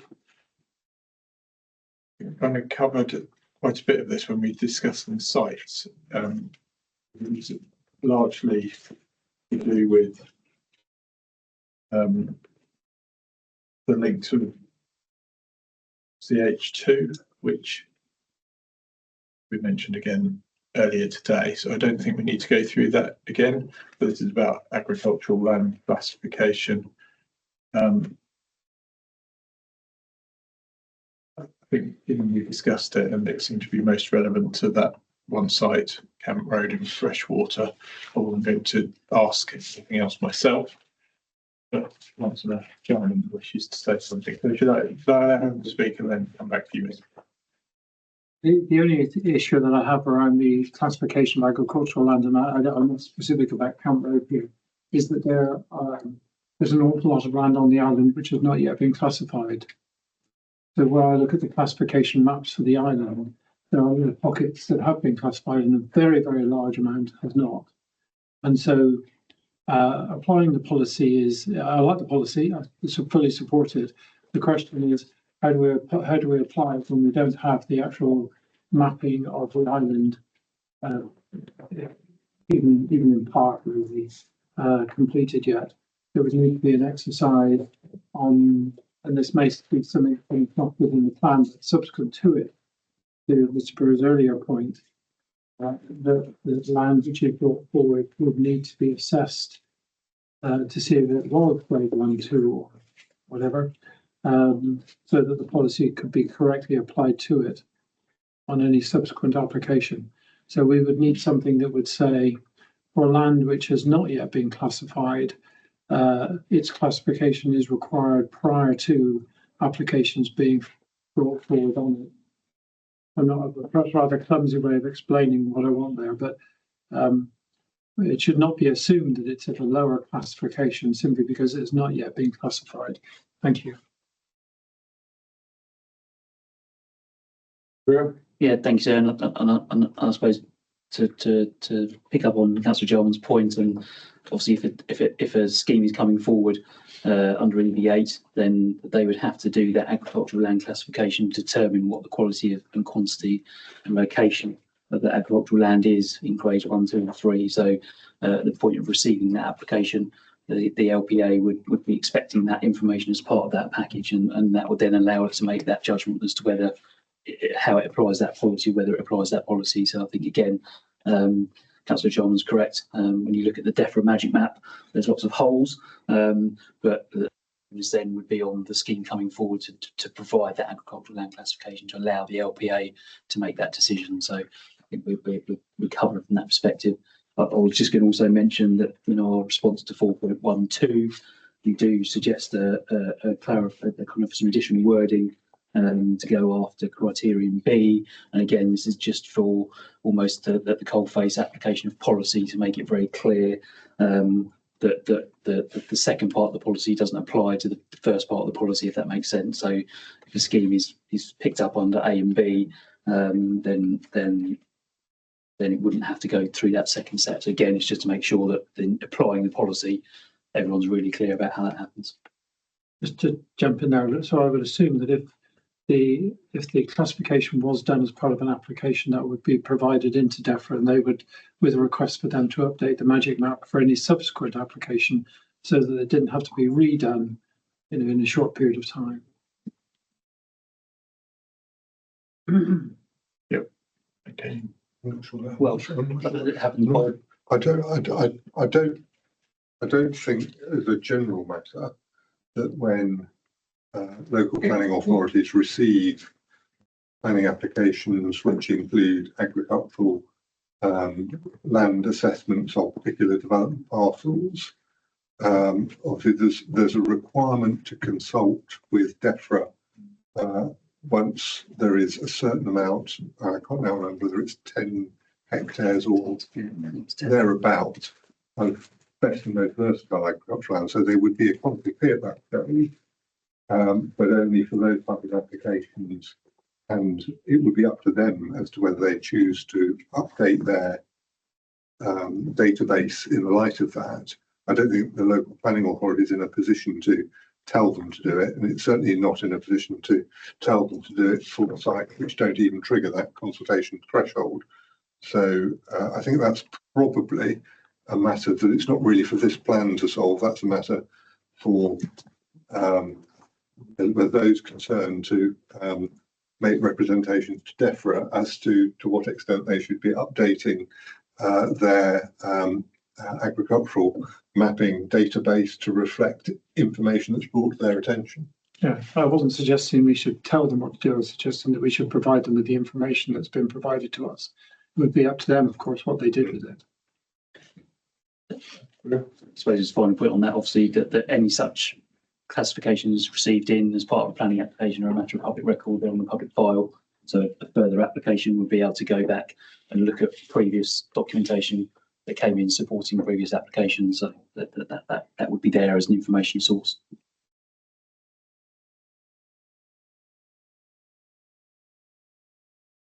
Okay. Mr. Long. Just for Councillor Jarman's benefit, Natural England have mapped the Isle of Wight with all the grades on it, just for if you need to look, rather than magic. Yes, we see That doesn't distinguish between the 3A and 3B, which is, I think. Yeah, but DEFRA and magic will never do that. No. That's site assessment work. Oh, absolutely. That's the point, that you do have this anomalous category that it might be PMV or it might not be, and you never know unless somebody's done a site assessment. So one question would be here, given that, and there are other mappings as well, that we've got historic ones. The question would be, where we're using these classifications, it would certainly assist if we were to say against which authority we were using that definition. So we don't say here against magic mapping, we don't say against natural, we don't say whose classification basis we're applying it against.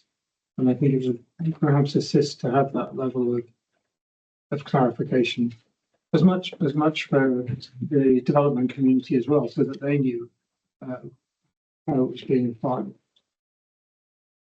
The policy says the developer produces an agricultural land classification survey. So that presumably is where it comes from. In terms of the planning application, then there might be reference as part of that to magic or other maps. But I agree that might be the case, sir, with new land which is not yet classified, but where land has already been classified. If they were referencing the existing classification, it should be a question of whose classification map they're using for that reference. okay, Mr. Burrow. I think what potentially one solution is to add a definition in the glossary of agricultural land classification to assist with it. To look at that. Yeah.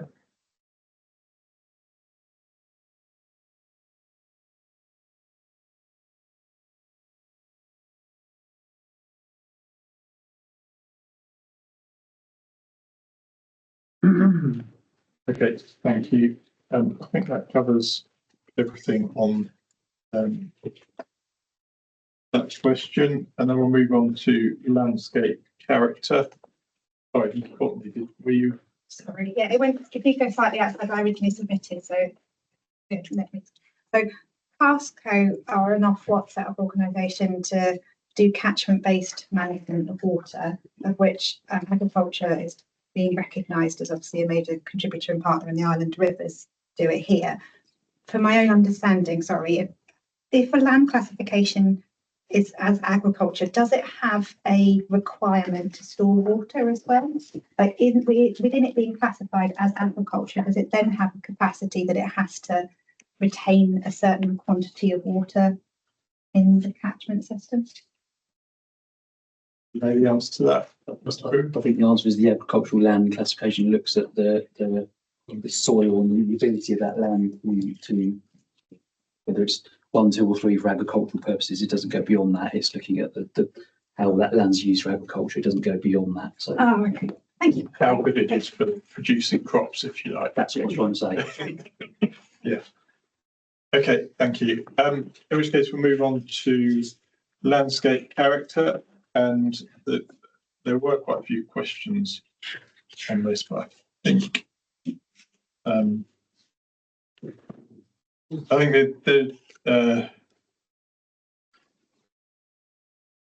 think you've made some suggested changes to policy to address some of those questions and answer the questions themselves. Those changes that you're suggesting, do they go to soundness? It's just more factual updates, or I think the majority.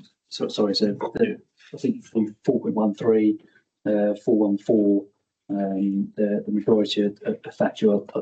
I guess the proposed change in 4.13 is to ensure consistency in the MPPF. So I guess that could be said to go to soundness.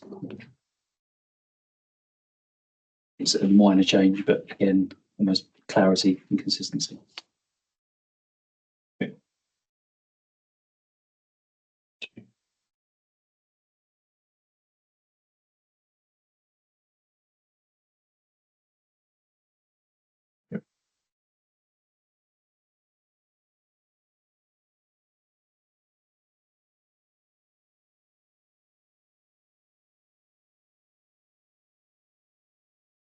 And then question 4.15 deals with tranquility. But that, I mean, tranquility seems to be quite an important factor in terms of island landscapes, but doesn't appear to be reflected in the policy, in the policies. Well, potentially could be more than one policy that might look at it. EV9D refers to landscape character areas and their assessment that include references to tranquility. But paragraph 191B of the framework suggests tranquil areas could be identified in policy. So whilst there's a clear link to show where tranquility should be considered, does that fully reflect contents of the framework, or should tranquility be included in a policy? Thank you, sir. I think at this point you probably point to a couple of other policies that start to talk to this. So EV11, which is our Wight National Landscape, formerly AONB, and also our dark skies policy 12 as well. So I think a combination of those two talk to that particular issue around tranquility, particularly EV11 and the national landscape and some of the objectives of that and the management plan for that. So I think we would suggest that those two policies in combination provide a alignment with the national policy in this respect. Yeah, but they don't expressly mention tranquility.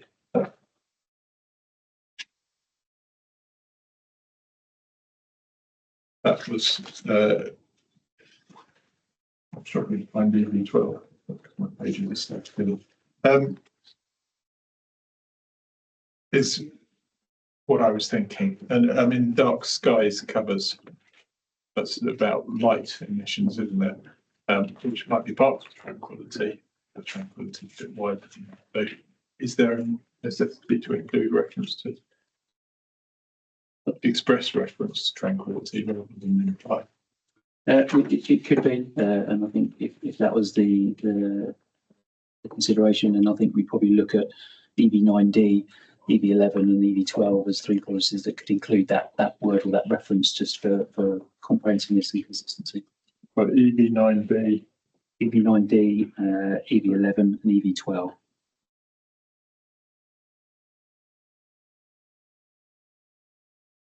okay. We could go and have a think about that.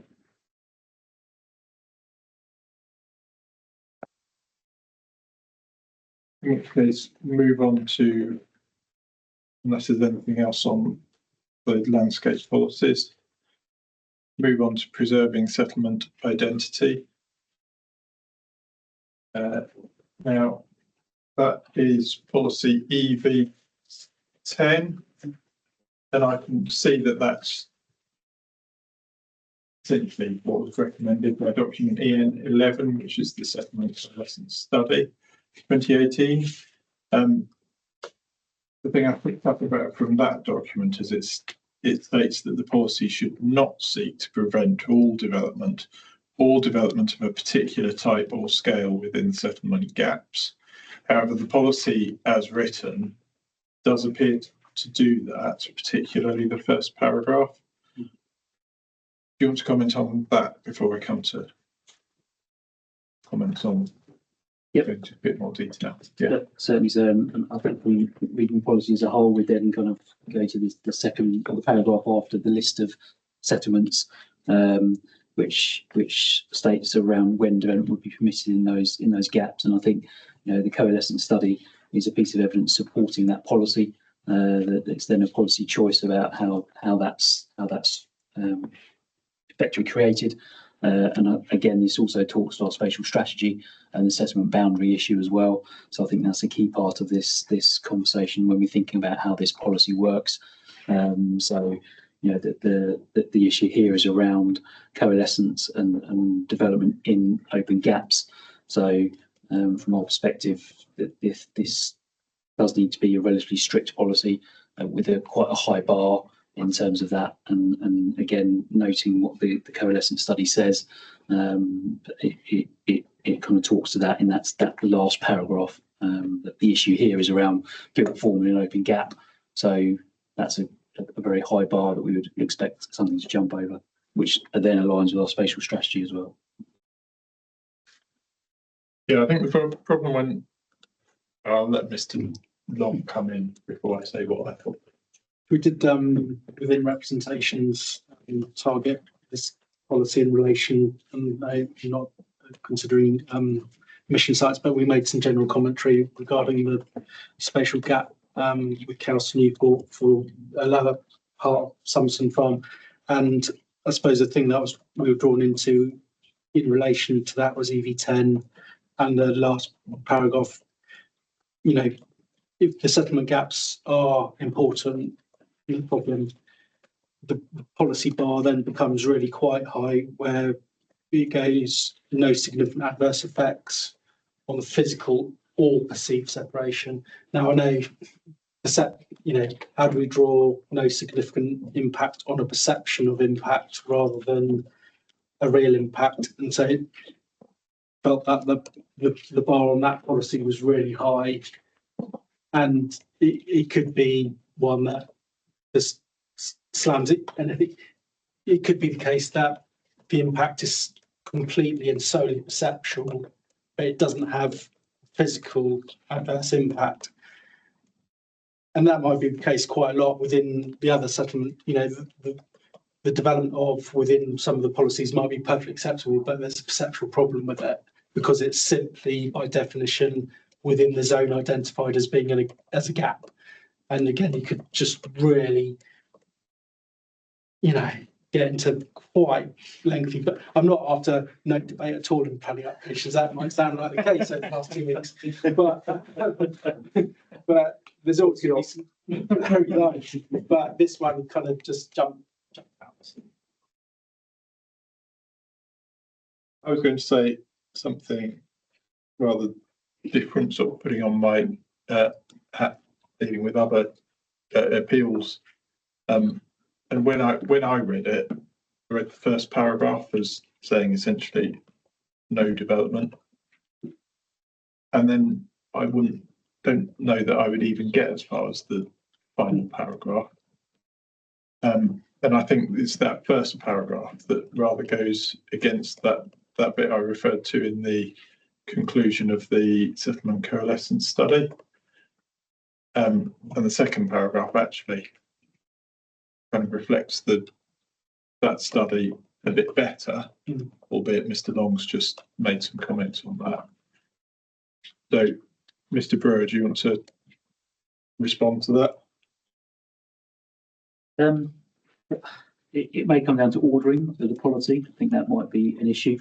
Maybe we need to look at perhaps combining the last paragraph and the first one, and to set the scene a bit better before we then have the list, and that might be one way of doing it. I think para 4.86 is quite key, and I think it talks to the point that Mr. Long raised around the length and nature of the debate we may have in applying this policy, and some of the issues that we'd consider. And again, we've tried to provide a guide and a framework as to how we would do that.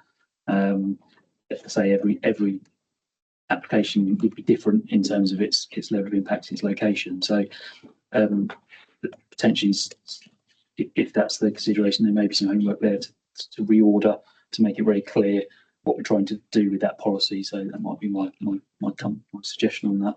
One way, I mean, I'm not saying this is the only way, but one way of dealing with it could be simply, if you remove the words "will be protected" and changed in the preceding clause as identified on the policies map to are identified on the policies map, then the first sentence would simply say, in order to maintain the separate identities of settlement and prevent their coalescence, the general open and undeveloped nature of the following gaps are identified on the policy map, colon, list, and then the DM policy is then that final sentence, which then follows underneath the list.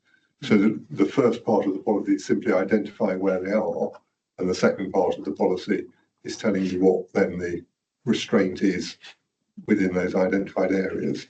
And as it were, the possible misdirection of the words "will be protected," which obviously you'd taken as itself the development management test, but which we hadn't intended as the development management test.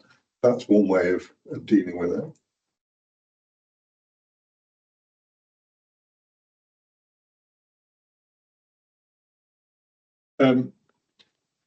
Yeah, that appears to be one solution. Yeah, I mean, I think our concerns are that these gaps are, some of them in particular, are very large, and there didn't appear to be a need to protect them in quite the way the policy seemed to be trying to do. But if you're getting rid of those words, that does look on the face of it like the policy test is the final paragraph. And Mr. Long, you've heard Mr. Long's comments on that. And as you say, there's a bit more definition in paragraph 4.86 to help understand it.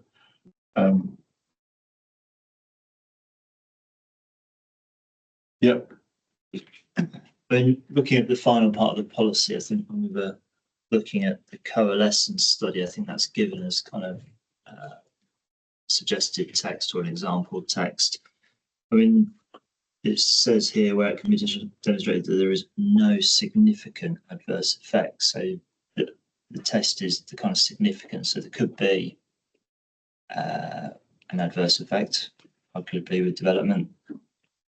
That kind of often occur, but it's the kind of the significant, I guess, where Mr. Long and others may come from is whether that will be realised or interpreted at the decision-making stage. But that I think by having the word significant in there does to me seem important, that it's not precluding everything, but you've got to get to kind of that kind of threshold to not benefit from what starts as a relatively permissive second part to the policy. Yeah, I think para 488 as well is useful in that respect in terms of that assessment you do and how you consider it. I think, yeah, whilst we'd love a world of no planning judgment, we've got to have some at some point.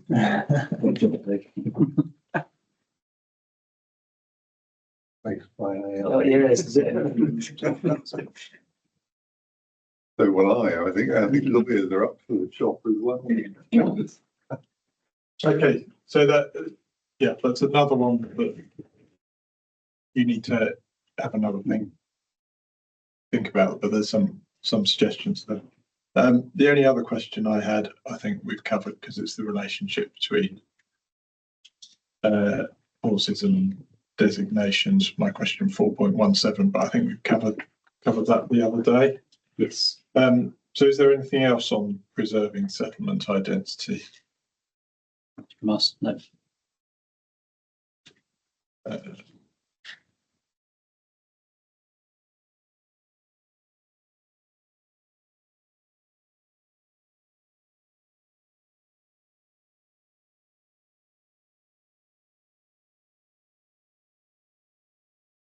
Yeah.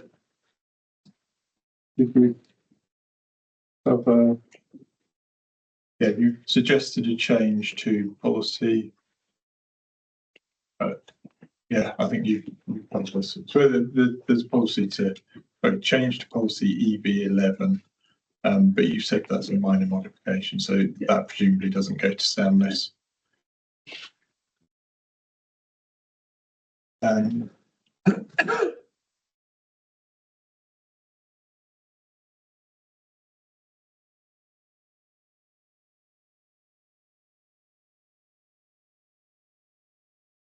Yeah, there's another change under question 4.26, but that definitely doesn't go to soundness because that's just correcting a typo. I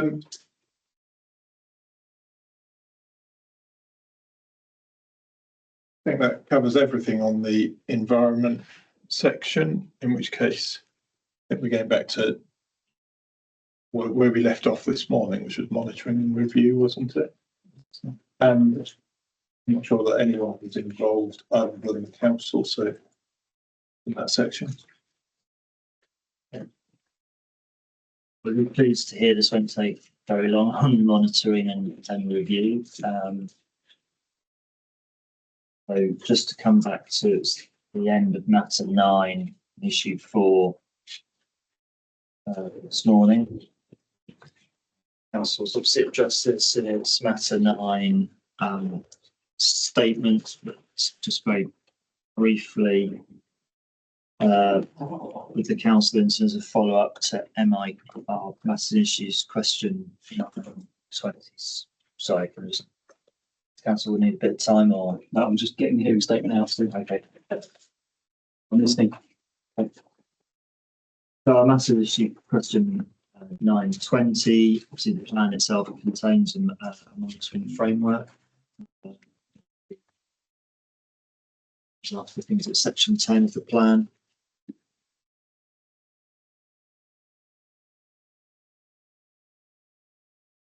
Accurately is within section 10 of the plan. So there are a number of indicators that the council is setting out, which it will use to kind of monitor performance of the plan. A number of those would obviously feed into the current standard requirement to consider whether a review is necessary within a 5-year period. So that's the kind of the backstop. In terms of the various indicators that the council has identified, assuming a number of those kind of exists to some degree from kind of looking at kind of the core strategy. But I think from our perspective, that the council's in an ability to kind of cover all those quite sort of comprehensive set of indicators. You've kind of got the monitoring systems already or set up to record all the, quite a number of indicators associated with this plan. Mr. Brewer. Thank you, sir. And yes, we do have a comprehensive list, and we think that's appropriate for the set of policies we've got in the plan. For some of our monitoring, we have a service level agreement with Hampshire County Council, who do some of the monitoring work for us and on behalf of a number of authorities in South Hampshire, looking at residential and commercial development permissions and all the associated monitoring that falls out of that. So that's been working successfully now for, I think, 4 or 5 years. We also are using Power BI as a software package to assist us in our almost day-to-day monitoring of planning applications and some of the features of those. So again, that's being set up with our software development colleagues, and provides that real-time information on decision making across the board. So that's again in place already. So we're comfortable that we can certainly meet and, more importantly, report all of those indicators that we've set out in section 10.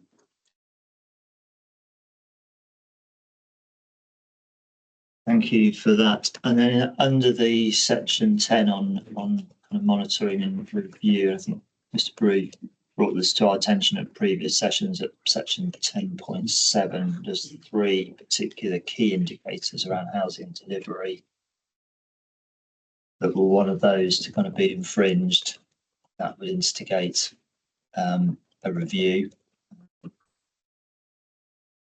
Obviously, when else in the territory, not for necessarily for the soundness of this plan, but obviously given the direction of travel with the National Planning Policy Framework, just back in December 20 last year, there's obviously review or a driver for review there as well.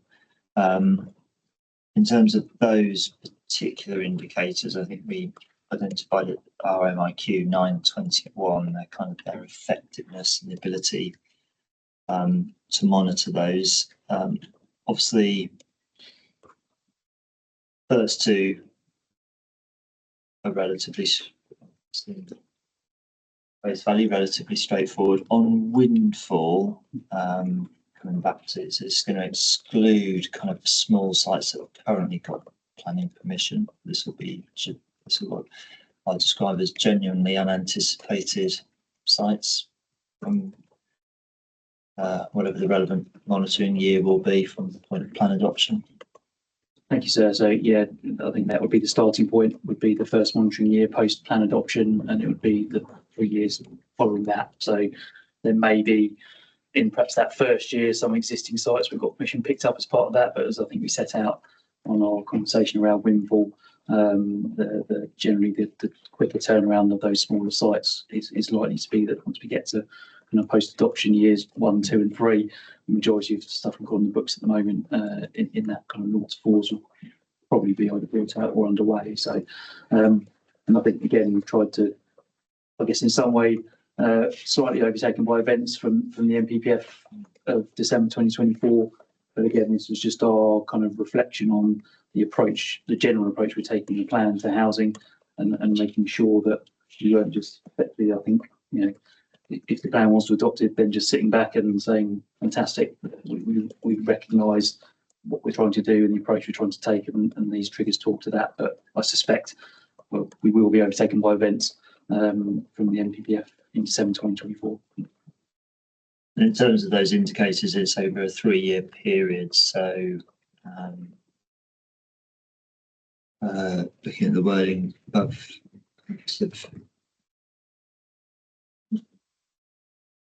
in terms of safe housing completions or affordable housing completions, it may be the case that you don't meet 453 or 159 affordable housing, say in the first year. That trigger review, do you need to come to the 3-year period? Yes. So our view on this is that it's if we're going above those numbers for 3 consecutive years, that's the trigger point. So what we're trying to do with this is that, if the the process of a new plan with some allocations working and delivery starts to increase, then obviously we'll have to reconsider some of that, and that's where we're going with those. So Indeed. Yeah, I must remind myself the word above is the key operative kind of word there. Yes, not below. Indeed, absolutely. Okay. Thank you. I had nothing further on monitoring room review this morning. I know people made submissions on day one about plan periods and review mechanisms in that regard. As we discussed then, there's a number of things going on more generally within the planning system, really likely to shape timing format of future plans. On that point, I'm mindful I think we have now received the updated local development scheme. I still need to open it, but I'm aware it has landed, so that's one less thing that the council needs to do or provide to us. That's already been done, so thank you for that. There's nothing further then on Mr. Brewer. it wasn't particularly on that, but I guess following on that LDS point, in terms of I think there's three things that we've kind of said we'll give to you relatively quickly. One of which was the updated LDS. Second was a chronology of the sustainability appraisal and site selection documents, and so the kind of audit trail of different documents and their years.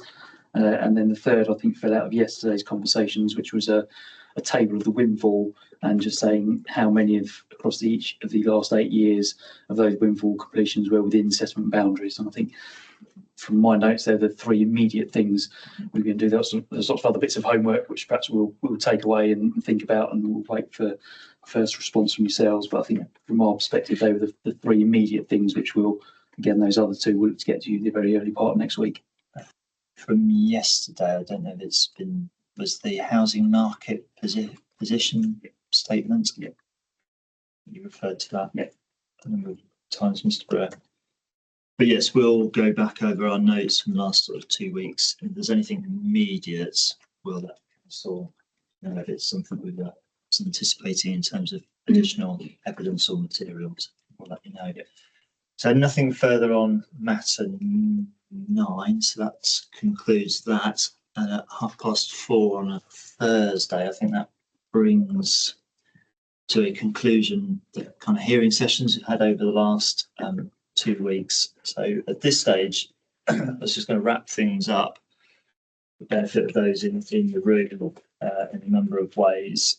I think the start of the hearing sessions and something we used to do, but increasingly don't, was to kind of give an indication of time frame for reports. I think that we're not able to do that at this stage because there are a number of things we want to reflect on. Our commitment to the council is we'll do that as expediently as possible. So you've got an idea of some of the things we've kind of formed a view on from what we've heard so far, and where necessary, we would obviously give the council the opportunity to respond to anything and set out how it would like to address anything. I think what I probably can say at this stage is kind of 2 parts to our task. One is around legal compliance, and obviously the key area is around soundness. One of the strands of legal compliance is also around the duty to cooperate. That's usually pass or do not pass. I think at this stage we're satisfied on the duty to cooperate. So I think from the council's position, we're firmly in the realms of kind of planned soundness. That's issues that can be addressed through main modifications. Obviously subject to consultation. May require further evidence or material, but we'll be reflecting on that in due course. And we're obviously mindful of the time frame that the council indicated that it wants to adopt against. And the council, if there is additional work or exercises that need to be undertaken, obviously we've all got to bear in mind the ministerial letter of the 30th of July, that any kind of pause or stop is in the kind of ballpark of 6 months. So bear that in mind going forward. Obviously, as the examination is still ongoing, we'll need to liaise through the programme officer. So we're hoping that the council's retaining Louise in some way, shape or form as our conduit to kind of liaise with the council. And where there's kind of more, formal kind of correspondence, that will obviously also go on the examination website in due course. But there may be, I'm not trying to say it's a clandestine process. It's just a practical necessity that where we need clarifications and kind of things exchanged, that will go through the programme officer, but it doesn't all necessarily have to be published on the website, just to kind of help move things forward as quickly as possible.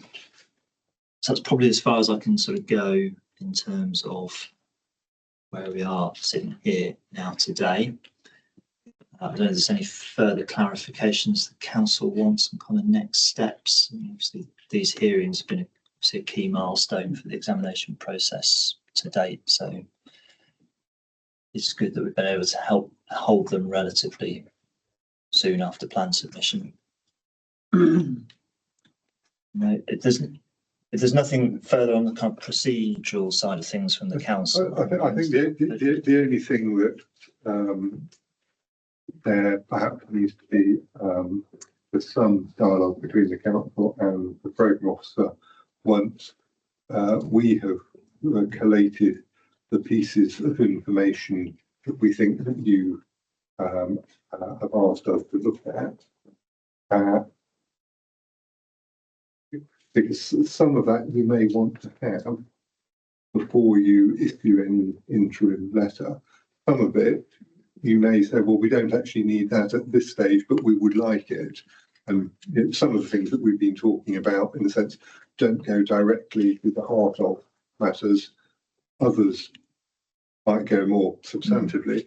And I think it was probably just a little bit of liaison between the council and the programme officer as to what we are expecting to do in the short term, and hoping that that aligns with what the programme officer understands from you that you were expecting from us in the short term, as opposed to things which might be more longer term. And I say that probably is something, dialogue that might happen during the course of possibly next week, when we've taken stock and drawn breath. Because obviously we are as keen, I think, as you are, that it's expeditious in terms of, and certainly we don't want to be, as it were, in any way responsible for you having to delay your own deliberations because there's information that you were that we've not provided to you. So that's it. I say it's just getting that dialogue clear as the kind of the short term thing, and then obviously we will await your deliberations. Indeed, I think in our mindset it was trying to resolve that as soon as possible next week. And we'll be speaking to Louise after these hearings. So yeah, hopefully that will all align. Yeah. Okay, thank you. Well, can I just say, I mean, as part of these hearing procedures, can we thank the council for hosting us and for the kind of various the accommodation in terms of the council has provided in terms of retiring rooms, etc. And I think the venues have worked well when they've been available to us, despite competing demands from other council activities. So appreciative of that. Can we thank those who've attended the various sessions, participated? Mr. Long, you've probably been to most now. Mr. Farrell as well. You've been to coverage, and others as well who are not here. So thank people in the way that they've made their contributions and helped all this these discussions and inputted into our deliberations. As I said, we've got plenty, I think, to think about around a number of key areas. So we thank those who have taken the time to participate in these hearings, what is an important document for the island. As inspectors, we particularly like to thank Louise St John Howes, the programme officer. We're very grateful to the council that you appointed Louise. It makes our lives as inspectors so much, or takes away a number of potential stresses when we know we've got a professional programme officer who knows what they're doing, has done it many times before. So thank you, Louise, for the support you've given us in the run up to these hearings and the hearings themselves. And then finally, can we thank the council's team for everything that you've done, both in the lead up to these hearings, but also in the way that you've again assisted at these hearings as well. So in terms of those who've assisted us, Mr. Mills, Mr. Bolter, Mr. Bedford, but I think special mention to Mr. Brewer. You've most days, I don't know, your head must be going just swimming with that information that you've kind of given to us, but you've answered every question that's kind of been put to you, and whenever we've kind of turned to you, you've kind of had something to say and tell us about what's happened. So that again is appreciated from our perspective. So thank you for that. I think at this stage we now draw these sessions to a close. So just before you do it, if I say this on behalf of all participants, so this isn't the council trying to curry favour with the so I say I'm saying this on behalf of all participants, that we have all very much appreciated the thoroughness, the care, and the understanding with which you have applied yourselves to the certainly the conduct of the examination hearing, but also to the overall process. And we would also include in that our particular gratitude to the programme officer for everything that she has done to make the whole process work smoothly. And I say, I think if I say that I'm speaking generally for everybody, that isn't the council saying that we think you're wonderful. I think everybody thinks you're wonderful. Thank you for that. Okay. Sorry, I should just say, just make the matter clear to all other participants, and we'll make this clear in our correspondence. As the council has identified, there's a number of documents that we're seeking from the council. We're not looking for any further material contribution from submissions from other parties. If anything does come through that's unsolicited with the programme officer, it's highly likely to be returned. It's not material, but no, thank you for those words, Ms. Bedford. It's yes, it's not often as a planning inspectors we get to come to an island. There's only 2 opportunities in our remit. So the Isles of Scilly were examined not that long ago. So that ship or that opportunity had sailed. So it's good to have come here. So yeah, and thank you. So we'll now draw this to a conclusion. Thank you, everybody, and be in touch shortly. Thank you. Thank you. Awesome.